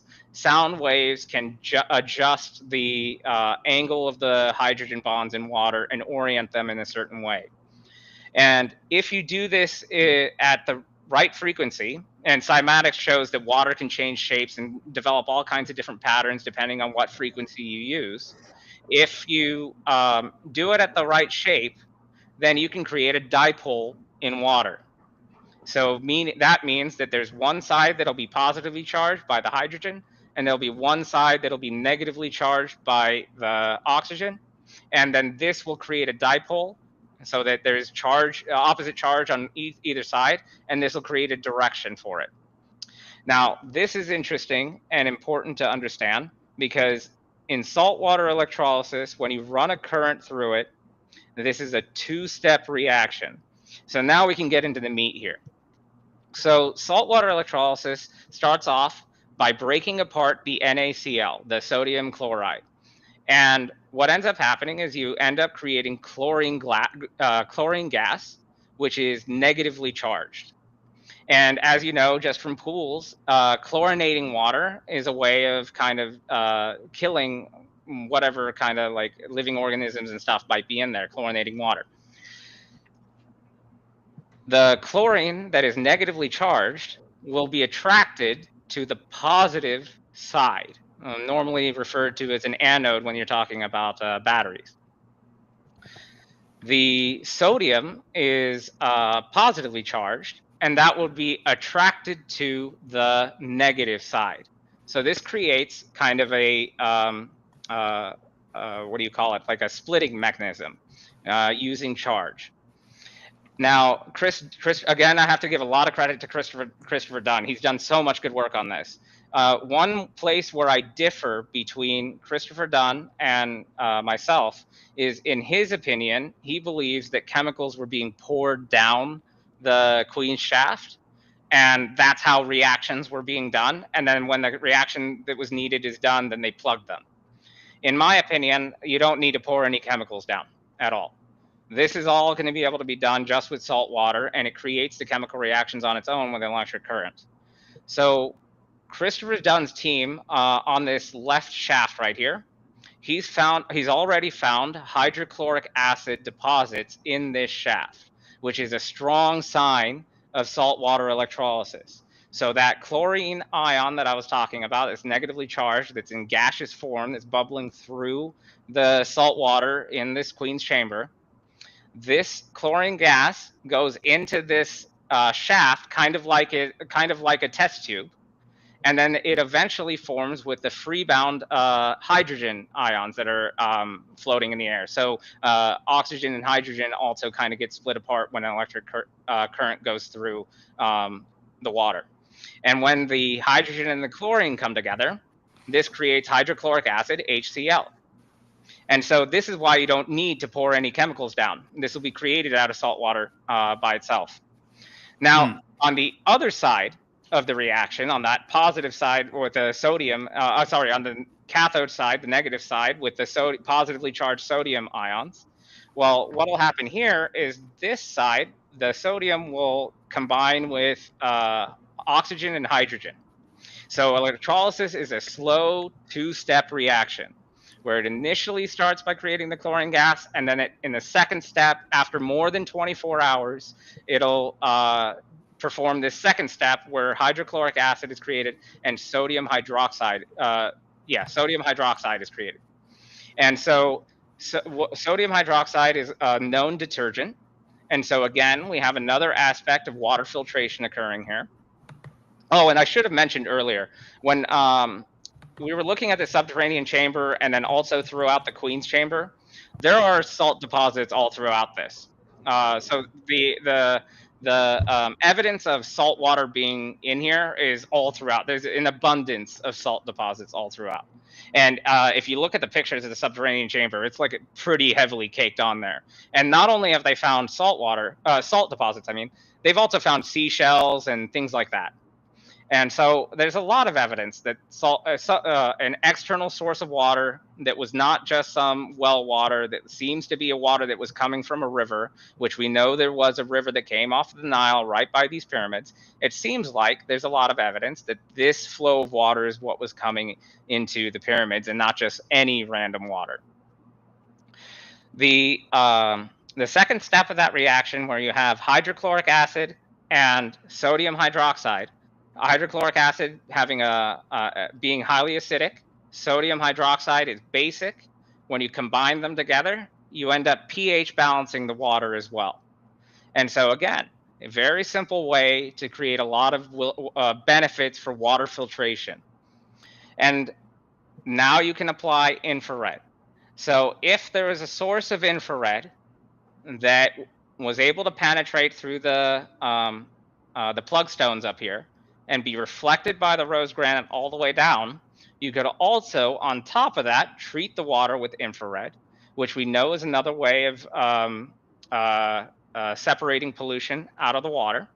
And by the way, cymatics has also been shown, if you apply it to polluted water, cymatics can also help separate pollution out of the water. But the reason why I don't think cymatics is happening in the Queen's Chamber is because I think it's happening in the Grand Chamber and above. And I'll talk about that in a second. The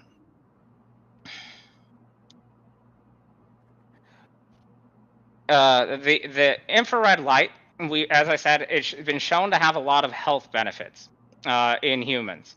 I think that there's a lot of advantage that could be had by structuring water with infrared first.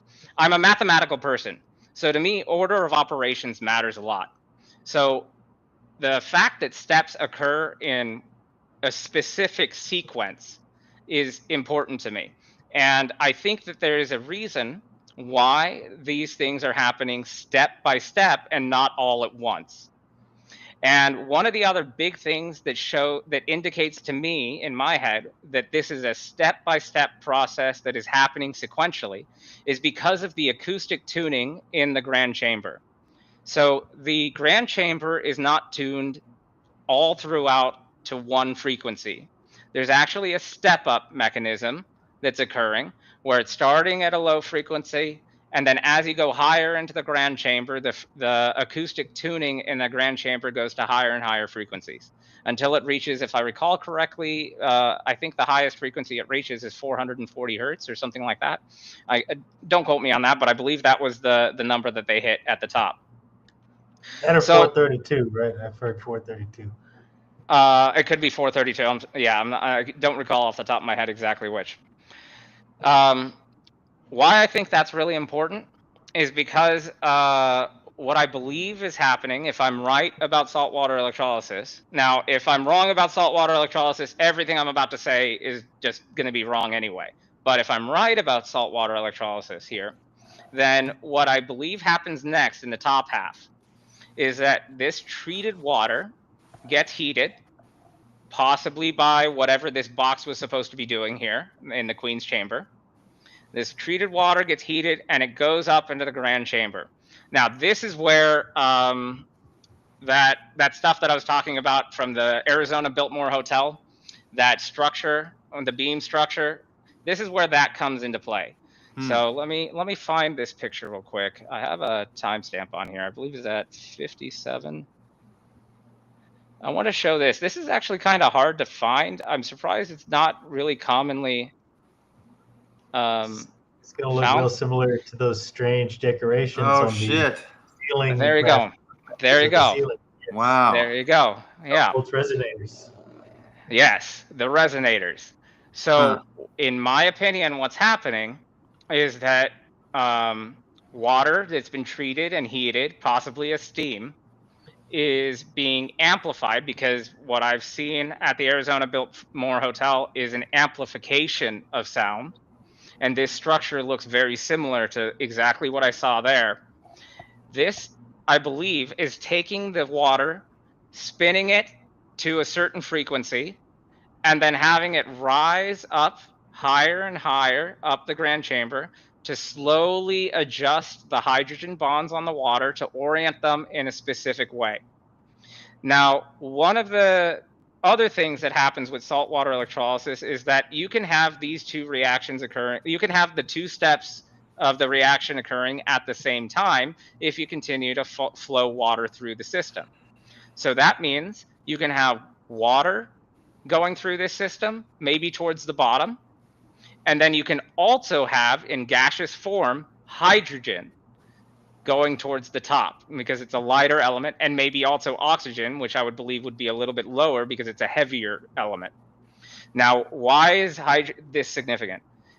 If the same process that we know for sure works for structuring water and the bonds on hydrogen in water, if that same spinning and angling of the bonds works for water, if that same thing works for hydrogen as well, then what ends up happening is hydrogen will end up being at the top of the grand chamber, and it will also be tuned to this specific frequency that is being tuned in the grand chamber. And why that's relevant is because there are two exit portals out here. There's one that goes into the king's chamber as that is conventionally known, and there's three. Let me go back to that diagram so you can see it. Oh yeah, here's a zoom up of it. Let me go back a little. Good enough for now. In this antechamber right here, there are three large stones back to back, right at one after another. And then there's also another hole at the top, towards the top of the grand chamber, that goes over the stones, these three large stones. And then this entrance cavity is going to hit right into the stones right away. So if you just kind of think about it logically, saltwater electrolysis produces oxygen and hydrogen. And hydrogen is a lighter element, positively charged if you strip the electron, and then oxygen would be negatively charged.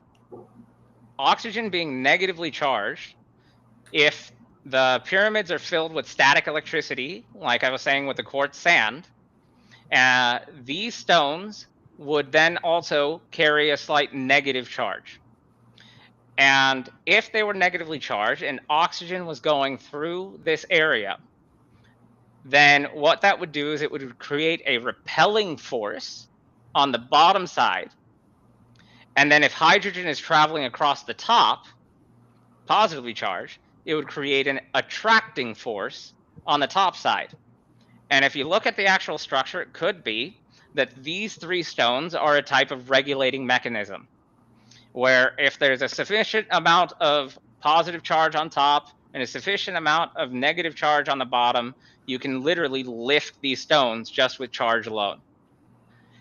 And now why that's interesting is got to really think about how to put all this together. Why would you want to tune positively charged hydrogen ions to a specific frequency and then have them travel to the top through the top passageway into this like weird structure that no one's really been able to understand why this exists? This big like column structure that sits on top of the king's chamber. In my opinion, what is happening here is this specific chamber up here is where you collect positively charged hydrogen ions. And you can fill this area with hydrogen. And one of the advantages is, first, it's very heavily embedded deep inside the pyramid. And you know that hydrogen can be highly explosive. So if there was a negative reaction that would occur, it would be in the most deeply insulated place that could happen. And by the way, the Queen's Chamber shows signs of a massive explosion occurring. And you can see how thoroughly insulated, like it barely, like I know there's smoke and stuff that hit the room and soot and all that. But in terms of the structure, it was like almost nothing happened. But again, the temperatures that would be required to make a charcoal brick like that. So you got to just think about the size of an explosion of that magnitude and how well it handled it. This right here, having a large structure where you can fill with hydrogen, if you're looking at the whole pyramid as being negatively charged, what you have here is you have this, I wish I could show better. I'm sure I have a better angle of this.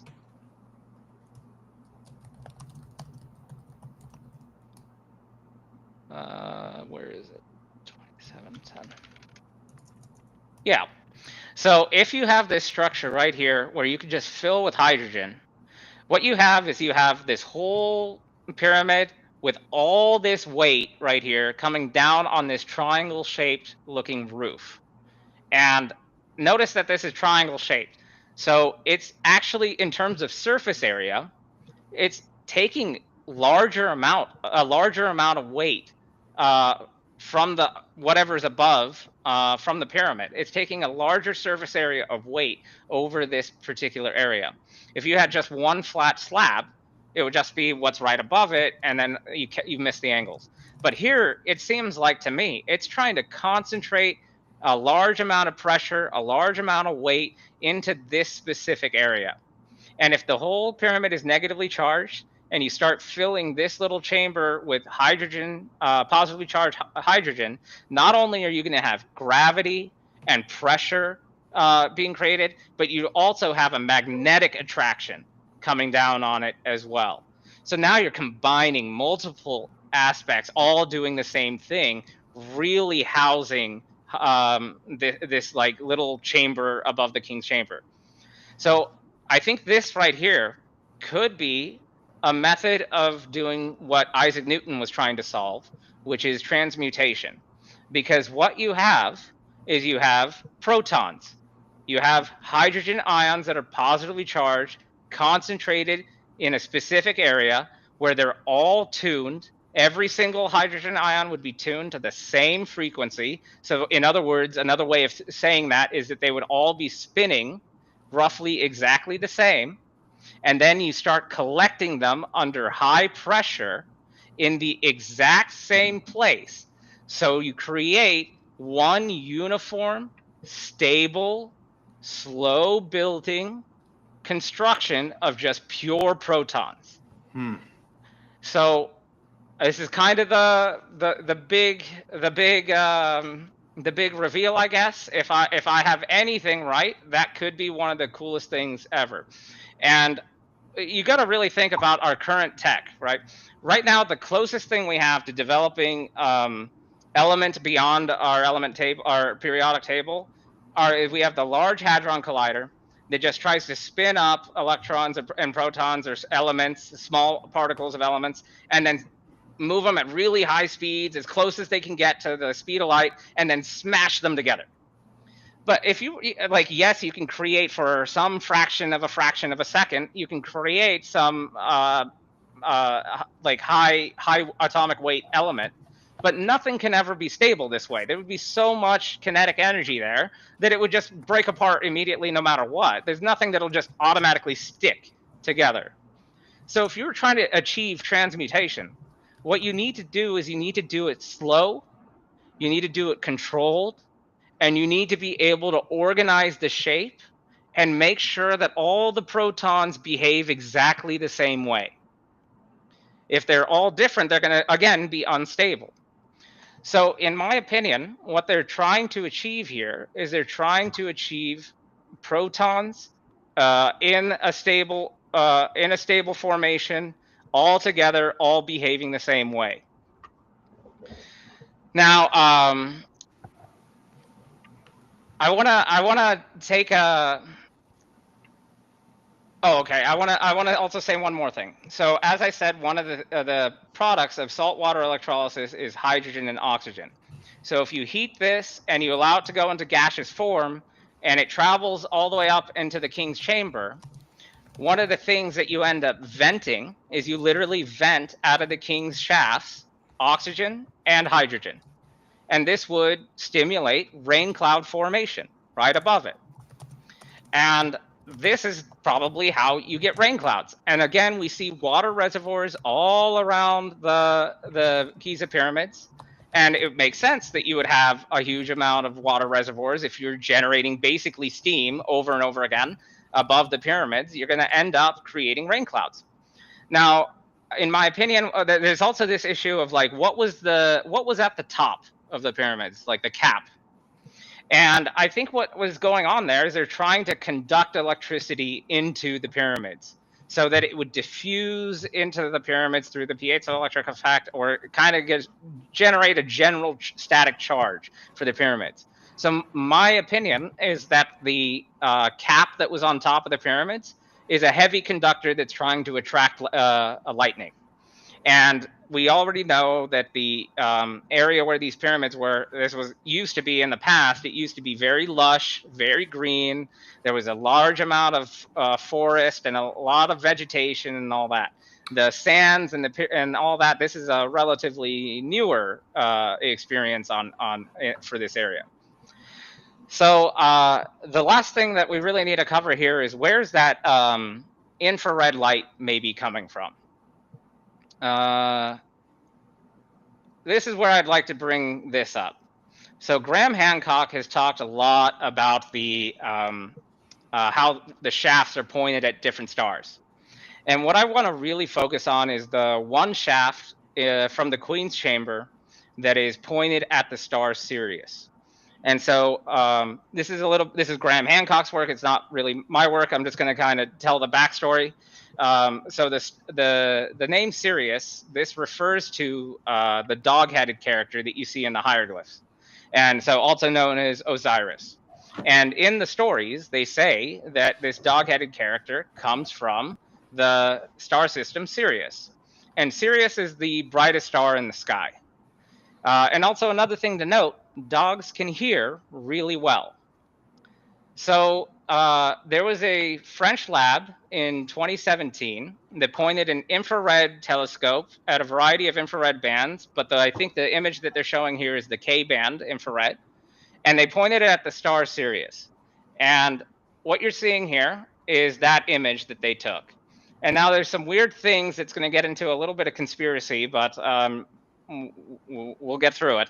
So what you're looking at here is the star Sirius A in the center, and there's the arrow is pointing to the sister star Sirius B. Now, what the paper says for this finding is that there's a 3.9-inch aperture, blackout aperture placed here in the center, and that's to limit the amount of noise that's coming from the star so that you're able to actually see the infrared radiation around it. Otherwise, it would just blind out the telescope. And that makes sense. But what I saw was also the video that they had here.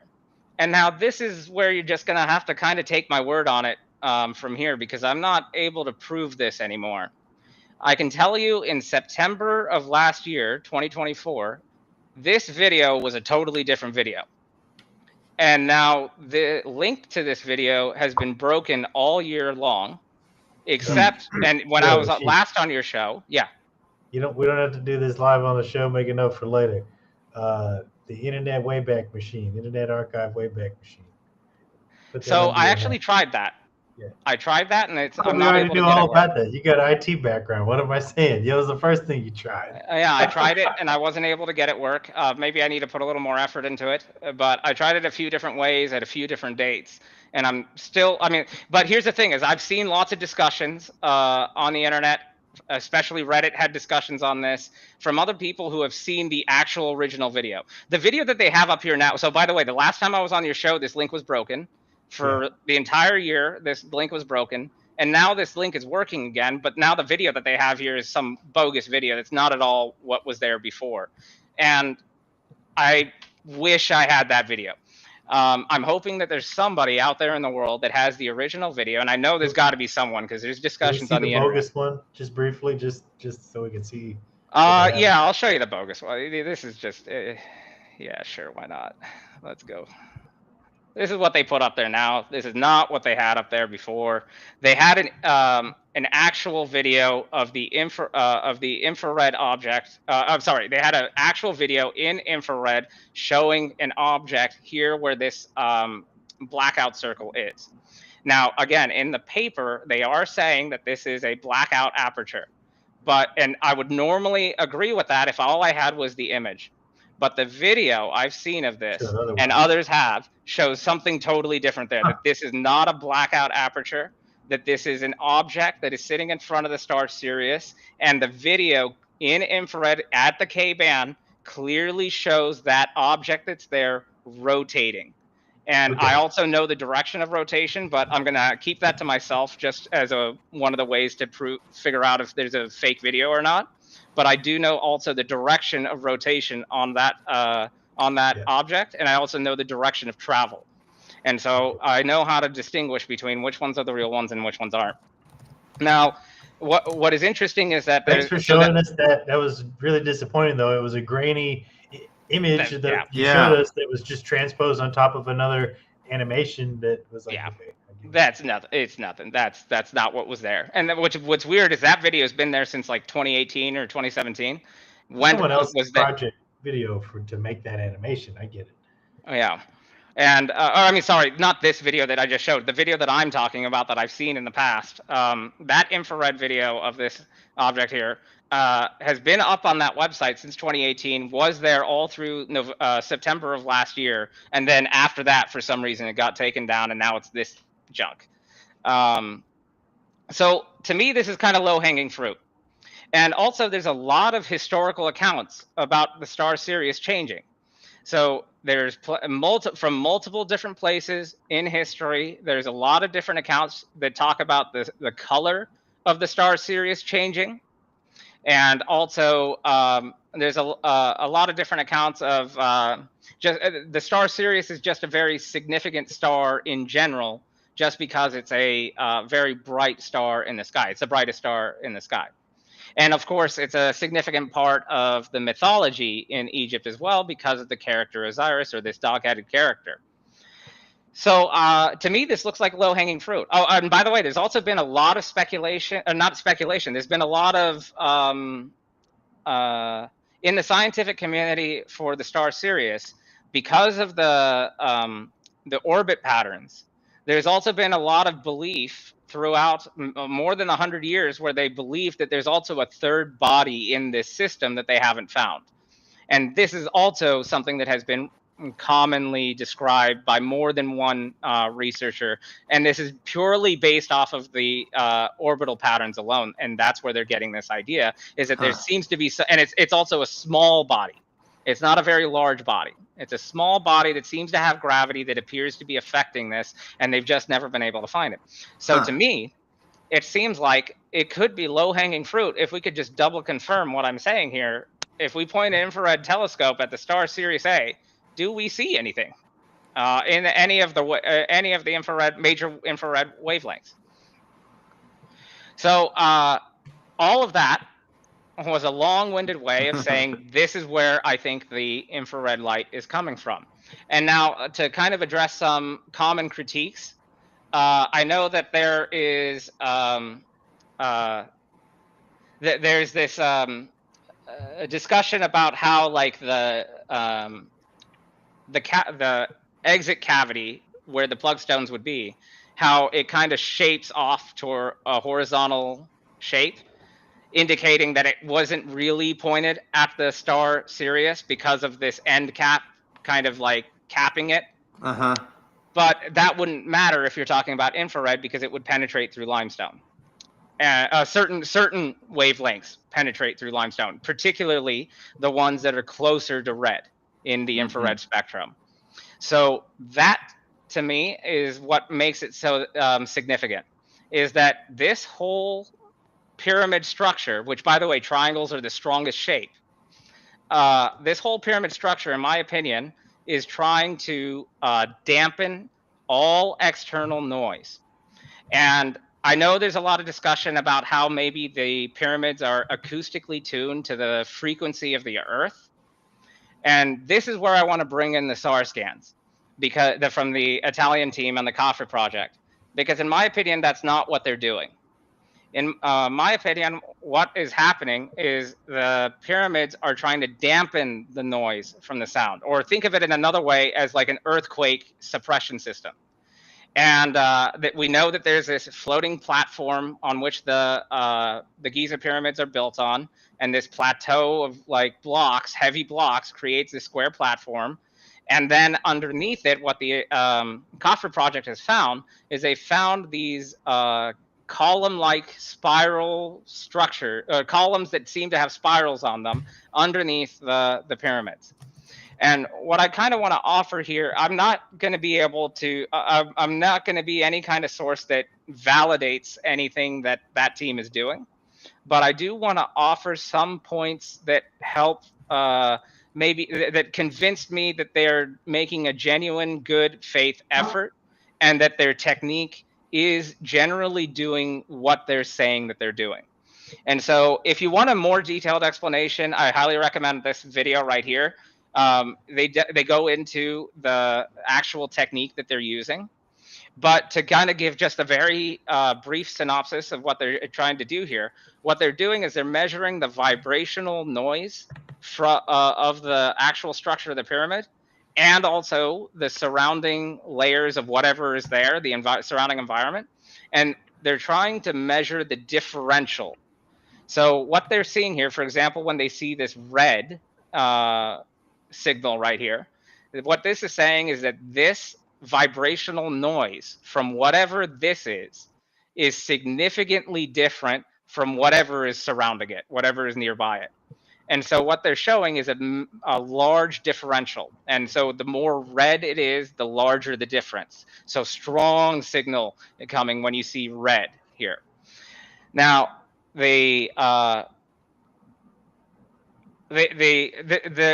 you want to look a little bit more into what they're doing, it's really, this is a topic that is heavily discussed in signal analysis. And in this video, there's actually a fighter pilot that has used this technology before in military jets. And this has been a commonly, this technology, not the application that they're using, but this technology has been used in practical ways many times and is used in the US military regularly. And so the actual technique, the synthetic aperture radar, this thing is not actually new. This is a commonly and well understood application of signal analysis using a fast Fourier transform. And this thing, if you're an electrical engineer, is like pretty well understood. There's no, so what I can say about this is that there is a mathematical logic to what they're saying, and that mathematical logic does exist. And now that they've done several presentations since their initial release in March, each time I've seen them present this, they continue to provide consistent descriptions that seem to correctly match what their technique does. And on top of that, the results also seem to match what their technique is supposed to do. And here's one way to kind of get a little bit more, to lend them a little bit of credibility. So one of the big criticisms I've heard is that these column structures underneath the pyramids must be impossible because it's going through a water table. Well, to me, these scans actually prove that this technique is actually working, because the water table is liquid, not solid. And what it's trying to measure is the vibrational noise of the solid structures. But we know that water will absorb vibration. And so if there's water surrounding these structures, the water around it, immediately near it, is going to vibrate at roughly the same kind of frequency or have the same kind of vibrational noise as the structure itself. And so what this technique is supposed to do is it's supposed to measure the differential from the environment around it. But if the environment around it is the same vibration as the actual structure itself, then it's not going to be able to measure the difference there, and it's not going to show up. So what lends credibility to their technique here is that the water table appears to show up right around where it's supposed to, which is up here. And it appears there might be a dip in the water table here. So that could be another interesting way to confirm the result, is if there's a way to see whether the water table kind of disappears in this specific area. But the fact that the water table appears right in this area and is consistent through the scans. And by the way, they did this using multiple satellites, not just one, meaning they've redid this and got the same result more than one time. In fact, they did it 3 times. the fact that the signal dampens as it hits the water table is exactly the result you would expect with this technique. And it actually does lend credibility to the idea that this technique is doing what they're saying it does. And this is exactly what you would expect. There could still be structures here, and you kind of see the faint outlines of that, but you would expect it to be heavily dampened by water. So that's actually really cool. And shout out to the Italian research team, Armando May, Filippo Biondi. We hope you're having a good time, enjoying the late summer or the summer over in Italy. They were on a whirlwind tour when they came through Cosmic Summit. They were partying hard at Cosmic Summit too. So I want to make sure I emphasize that this technique that they're doing is hard, not impossible, but it's hard. And theory is one thing, but doing it in practice, using satellites up in space at the distance that they're doing it at, doing it in practice is at least 10 times harder than the theory of it. So what I want to convey with this is, if they actually pulled this off and are actually correct in their answer, like, these guys deserve a ton of respect. And I just want to make sure that they get the props they deserve. I know that they got to go through the regular critique, but if they pulled this off, this is going to be probably one of the coolest things we ever figure out. Yeah. Absolutely. And I think that technique should be, I mean, they've demonstrated that this technique works in other known structures, that we understand what it actually is. And so I really hope that they do apply this technique to a lot of other places. Something else I want to talk about is the Taj Mahal, and kind of start building the case that there's a lot of similarities in megalithic structures. So one thing about the Taj Mahal, and this is, I want to recommend this video. Sorry, right, where is it? Where am I? Right here. It's a clip from Danny Jones that Praveen Mohan did, and he talks a little bit about this in more detail. But what I want to talk about is, I want to talk about the similar relationships that the Taj Mahal has between and the pyramids. So one of the things that the Taj Mahal has a white exterior made out of marble, and then the interior is made out of a red sandstone. It's a porous material, similar in terms of its structure as limestone. It can kind of serve as a similar purpose. And the porous structure helps kind of dampen a lot of sound waves. And the Taj Mahal also has a lot of acoustic attuning. The interior central area of the Taj Mahal is also acoustically tuned. And one other little known fact is that the Taj Mahal underneath it has many different layers underneath it. And this is known. This is not an opinion. This is well understood that there are many different layers constructed underneath the Taj Mahal. And what you can see here is, you can see these beam-like structures, these pole-like structures that go into a water table. Now, this is an artificial water table. This was created, there's a river that goes behind the Taj Mahal, and they created a channel so that the water would flow in underneath the Taj Mahal for some reason. Now, so very interesting that water, again, present underneath the Taj Mahal. Yeah, interesting. Now, the beam-like structures channel into these arch-like structures. So this is where I kind of want to bring in Nikola Tesla. So Nikola Tesla's idea, what he was trying to build out in Colorado, was he was trying to diffuse a huge amount of electricity into the ground where it wouldn't be harmful because it's heavily diffused, and then have conductors embedded into the ground where the light bulbs were, and have the electricity that gets infused into the ground go and conduct and concentrate where the conductors are, and then light bulbs. And then this is an interesting way, if you can pull this off, then you can kind of achieve, like electricity through the ground without requiring wires. And so apparently he pulled this off. And one of the things that happens with that tower that Nikola Tesla was trying to build is he put these like arch coils all the way around the tower Now, I'm not able, and I'm not sure if anyone is, but I'm not really able to explain why this works.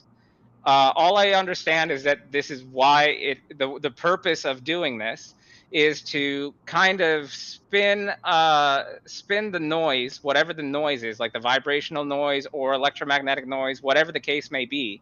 This structure, this shape, helps channel it into one kind of like wavelength. Let's call it a one kind of like pathway.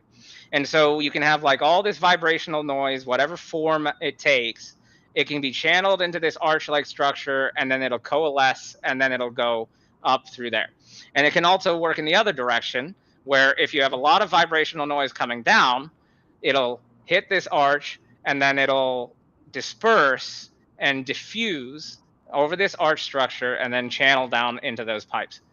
So depending on the direction of travel, you could be either diffusing all the way down the sound, or concentrating sound going up. The exact physics of this is beyond me. So all I'm doing is trying to relay the very little I understand about Nikola Tesla's structure and why these arches exist. But all I'm trying to really convey, the real major point here, is that these are tuning devices.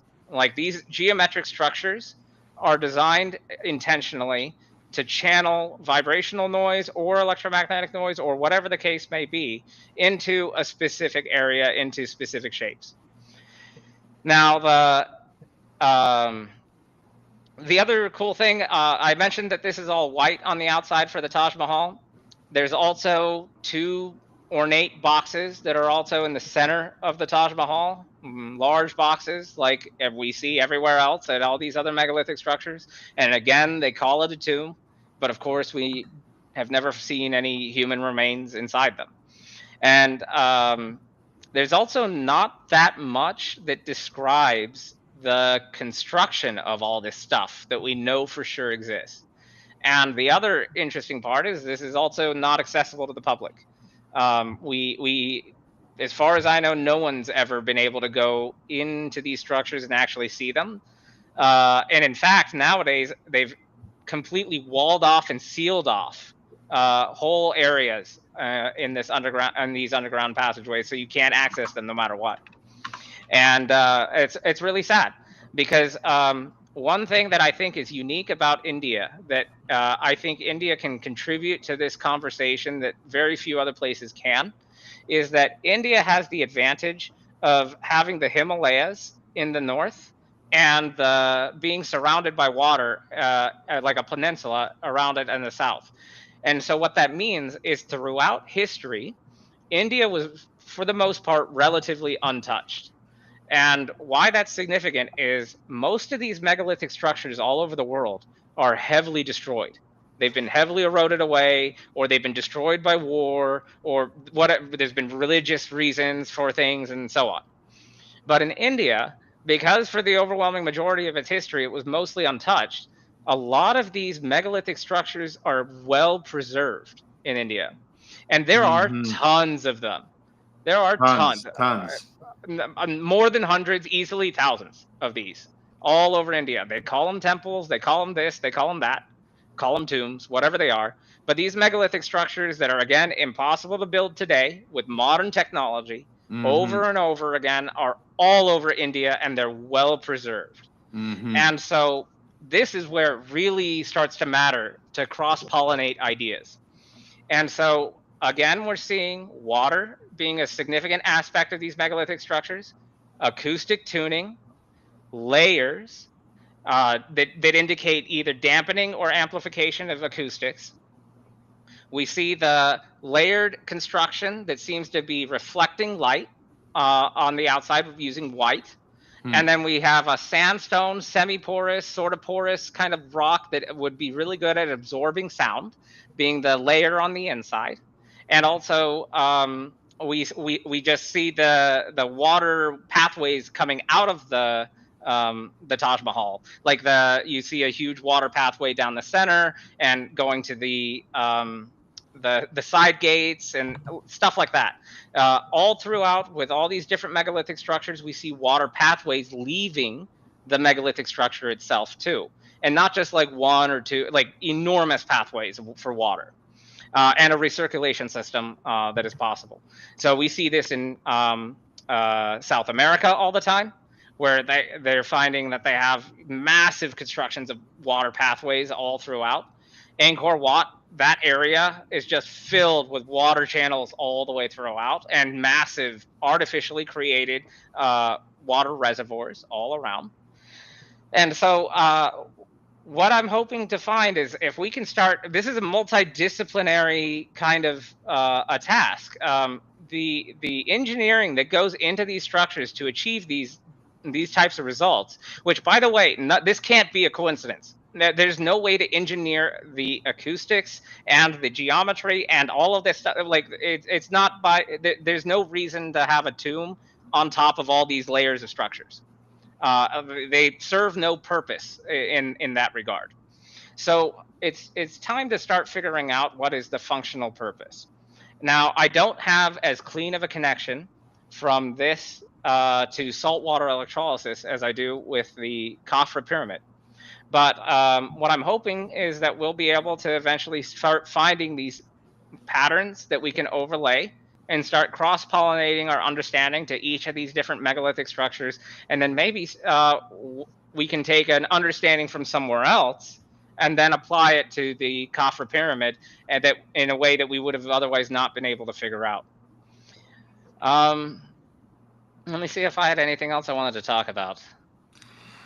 This is a fascinating hypothesis, Ashish, and I Yeah. especially like your willingness to look across the globe for various examples that all have common themes, common similarities to help decode each other, as opposed to saying, I'm going to specialize in one area and learn all that I can about go as far back in history as I can in one geographic location. It's like, okay, especially when we're dealing with stuff that we're not exactly sure which was older, we're in the remote past, is the remote past, which came first.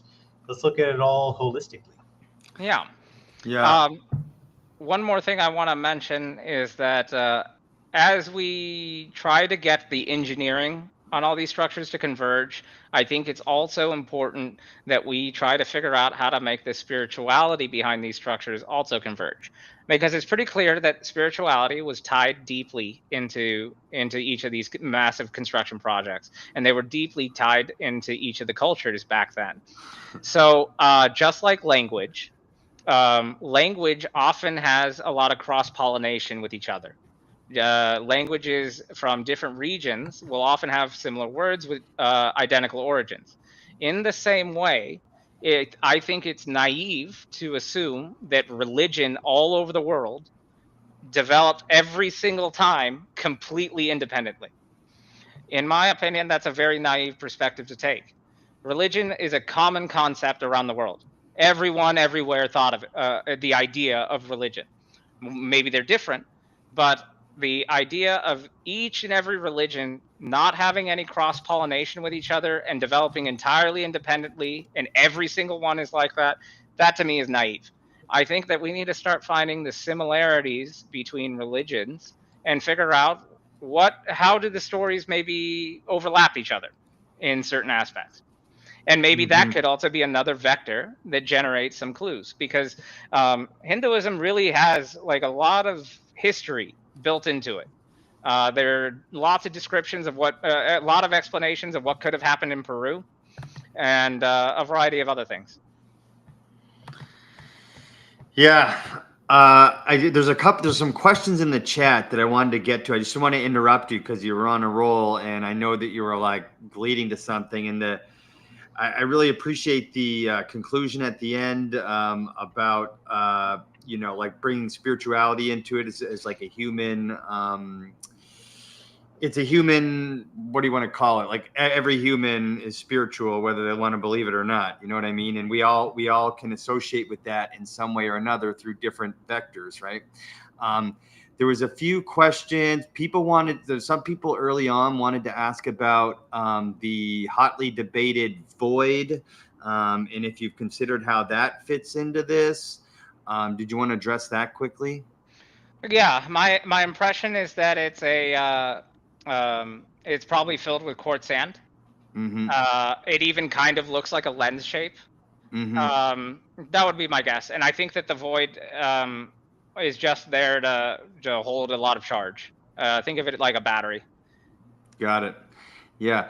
And by the And way, that would also make sense if the top of the pyramid was a conductor of some type that's trying to attract lightning, and then you would want the void to be not too far away from there. yeah, and that actually brings to another somebody else's comment and question that I'll get to in a second. Ancient hypothesis got he's got a pretty big following here on X, and I'm glad he was in the chat today. And I've heard this before, and so I wanted to see what you thought about this. But he says stone is inert, and any quartz inside granite isn't enough to conduct electricity. What do you think about that? So just to be clear, granite is only in specific locations. Mm-hmm. So it's in this area right here, and in the shafts. Oh wait, I'm on the wrong screen. It's in this area right here, in the King's Chamber, in this area right here. Yeah. But the rest of it is limestone. And the argument I'm making is that the general structure of the entire pyramid can be thought of as having diffused static electricity. And the places where static electricity would come in contact with water would be in this region right here, or down here. Okay. Now I'm not able to prove this, but the thing I had mentioned about the copper wires coming out of the box in Angkor Wat. So I have to start building the argument that these boxes, these granite boxes that we keep finding everywhere, are related to a electrical system. And so I understand what you're saying, that the electric current from the piezoelectric effect from the sand inside the pyramid will not be able to travel through the granite. But if there is a sort of electrical system coming out of this box, then that's where you're going to get the electrical current from. And also we have copper wires being wired through the pyramids. Also, I want to state that this diagram, while it's a good diagram, it's not very detailed. There's actually a lot more known structures inside this pyramid beyond just that cavity. So you have to take some of this with a grain of salt. And by the way, this little channel right here didn't exist back then. This was tunneled in later. Yeah. And I maybe didn't mention these little plug stones right here. These are granite stones. This looks like a pressure relief valve, where if the granite showed up right here and the pressure built to because we're talking about a massive amount of hydrogen can fit up here. Yeah. And then there would be a massive amount of hydrogen in the top of the chamber, if I'm right. So this would be a highly pressurized system, and it makes sense why they needed so much weight, so many tons of weight in this area. And especially since they seem to be doing high energy physics, you also want to, clearly we see a giant explosion in the Queen's chamber. So for safety purposes, it seems like they were thinking about that too. Okay. And that this granite plugstone, if the pressure got really high, then this granite plugstone would go all the way to the back, and it would block the water passageway. And so you would be able to create a safety mechanism with this. Okay. Which is so the water won't continue to flow through and continue the reaction. To have a process that's actually regulated and under control with feedbacks like that. And so the antechamber, in my opinion, is one of those regulating systems with the 3 vertical stones, which, by the way, have these circular spools right above them that look like they had ropes on them and stuff so that they could move. So it looks like they were intended to move. So yeah, and so ancient hypotheses. He said, and he may have come in late, but he asked where's the hydrogen coming from, and I believe you explained that via the saltwater electrolysis that takes place in the Queen's chamber. But could you reiterate that? Yeah, saltwater electrolysis just requires a current to run through salt water, and the sodium chloride will break apart, and so will the hydrogen and oxygen from the water. That's what saltwater electrolysis is. You run a current through it, and it'll break apart these 2 elements on either side, and then they recombine. And it's a slow 2-step reaction. It's very simple. There's plenty of examples of it online. You don't even need that much of an apparatus to do it. And so this will separate the hydrogen gas from the oxygen, and then this is where you're going to get that hydrogen from. It's coming out of the water. Yeah, and I think he just missed he came in a little bit late. So but I'm gonna reshare this so more people can, because I'd like to get more, because I want to be clear here. Ashish is not here saying like I 100% know that this is exactly how the pyramid works. This is his first time presenting this that he's been thinking about for a long time on his own. He wants your guys' feedback. He wants, suggestions. He wants challenge the ideas. As he just pointed out, he's building this idea, and he needs your guys' help. So I just wanted to reiterate that. And then there was another question. I want to mention real quick with this. Yeah, please. So I'm also not trying to say that all the pyramids are doing saltwater electrolysis. I'm focusing specifically on this pyramid as being saltwater electrolysis because I think that the original name of Egypt was Kempti, which is where the word which is the origin story of where the word chemistry comes from. And so the idea that these are chemical reaction chambers, these pyramids all over the world, seems to make more sense to me than the idea that these are tombs. Mm-hmm. Now, why I'm focusing on specifically this pyramid is because I'm trying to find the base primitive, the most basic first step. Like, what is step one of whatever is going on here? And step absolute one. If you haven't invented nuts and bolts, steel pipes and flanges, and you're trying to do things at high pressure, you figure out how to efficiently pile enough rocks on top of something so you can have a high pressure chamber. And the pyramid is the most efficient shape of piling up enough stuff on top of something to do that. Exactly, the pyramid shape. And they also demonstrate that like triangle shape in the king's chamber, in the chamber that's above the king's chamber, or that little structure. Yeah. Right. Flooded Temples, thank you for watching. He's been interacting with us on X a lot lately, and we appreciate you joining the chat. He says, I guess like you, the top of the pyramid needed to be positively charged to attract lightning, but how? The cap. Yeah. So the cap would be a different material. It could be gold. It could be some other conductor. All I'm trying to, I'm not going to try to say that I know exactly what it is. All I'm trying to say is that it's very likely some type of conductor that's intended to attract lightning. And it would be a different material than the rest of the pyramids. Got it. And then Rubate, if you're still hanging in there with us, I hope you are. He mentioned a couple times that he suggests that you build or attempt to build a working model of this, like somehow be a fun science fair project. Yeah. So there's two parts to that. Everything I describe about saltwater electrolysis, that's like high school chemistry. It's like simplest thing, and there's plenty of YouTube videos. It's not hard. The second half, the top half, this is where you need lots of money. That part is hard because that's where if I'm right, if this idea is directionally correct, let's just say that. I'm not even going to say right. Let's just say it's directionally correct. Then the physics that's occurring at the top half is not something I'm going to be able to simulate in any meaningful way. That's going to be high energy physics. That's going to require a lot of money and a lot more expertise than my background, for sure. My background is, I enjoy this stuff and I try to teach myself stuff, but I'm not a nuclear physicist. Right. Yeah. And that's why you had mentioned that this is a multidisciplinary problem that you're just trying to wrap your brain around in your apartment or house or wherever you live.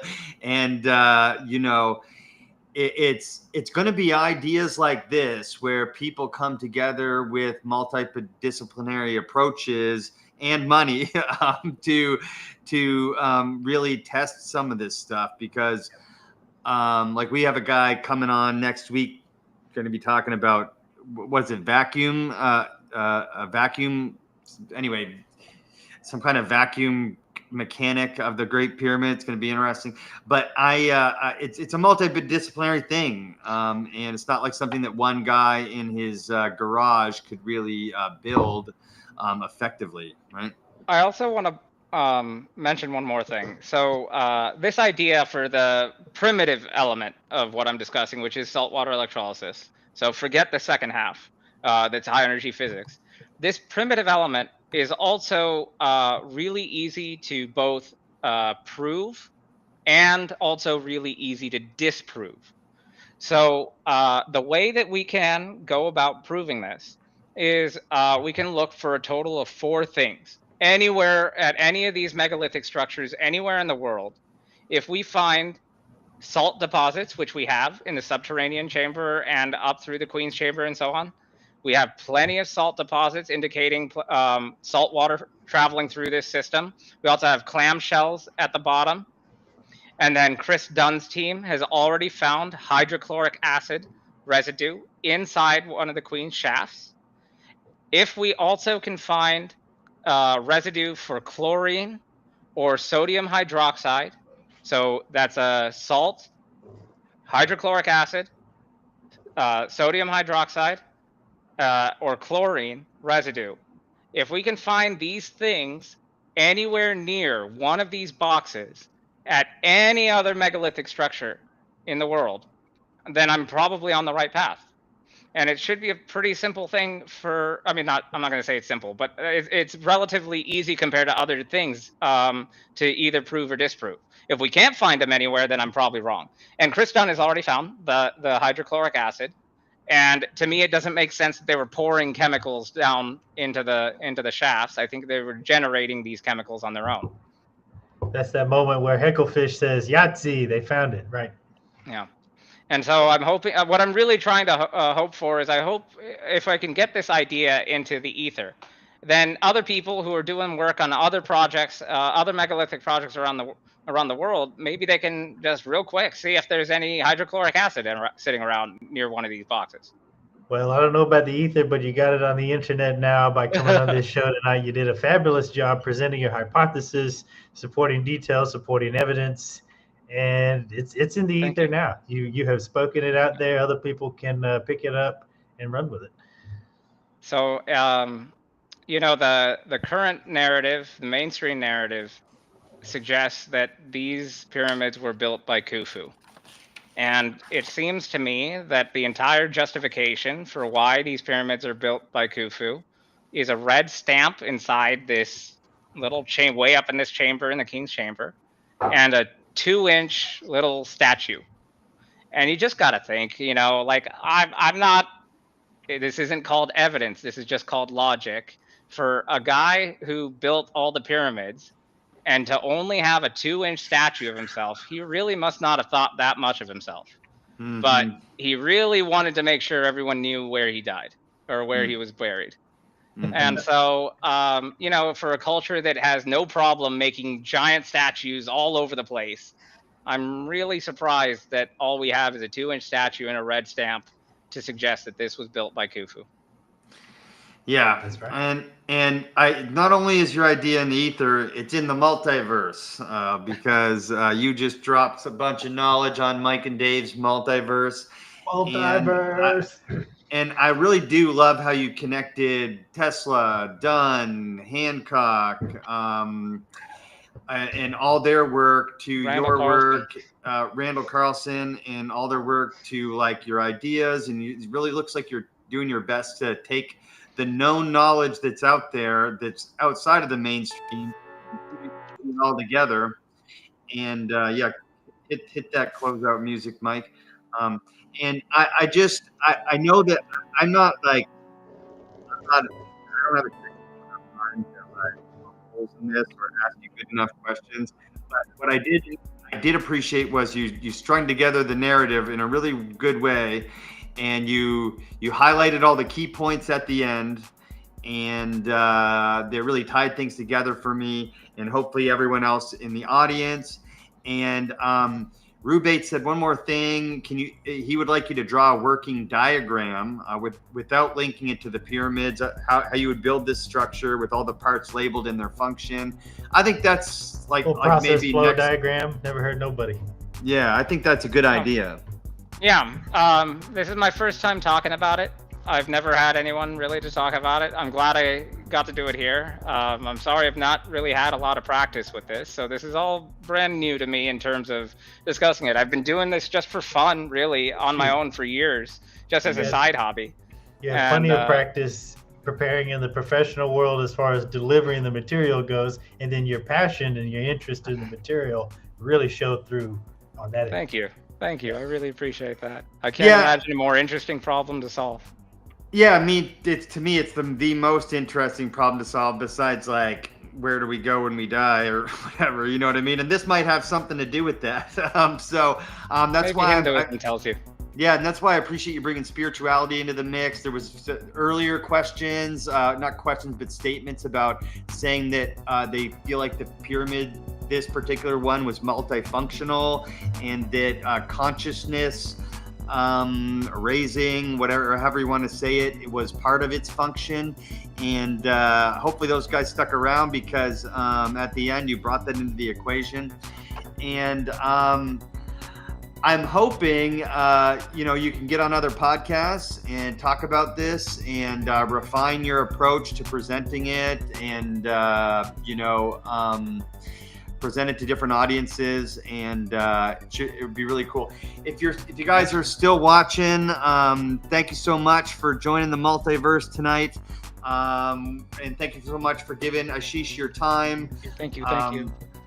We really appreciate it. Support the channel. All the links are way above in the chat. I'm not putting them in there again, but you can buy merch. You can you can do all you can support the channel, but would you let me say it, Mike, please? You can buy merch. You can do the buy me a coffee. You can just like and subscribe and share our stuff. We really appreciate that. And we appreciate you coming. We appreciate you joining the Multiverse tonight. So thanks so much. Thanks, everybody. We'll see you again soon. Adios. Bye, everyone.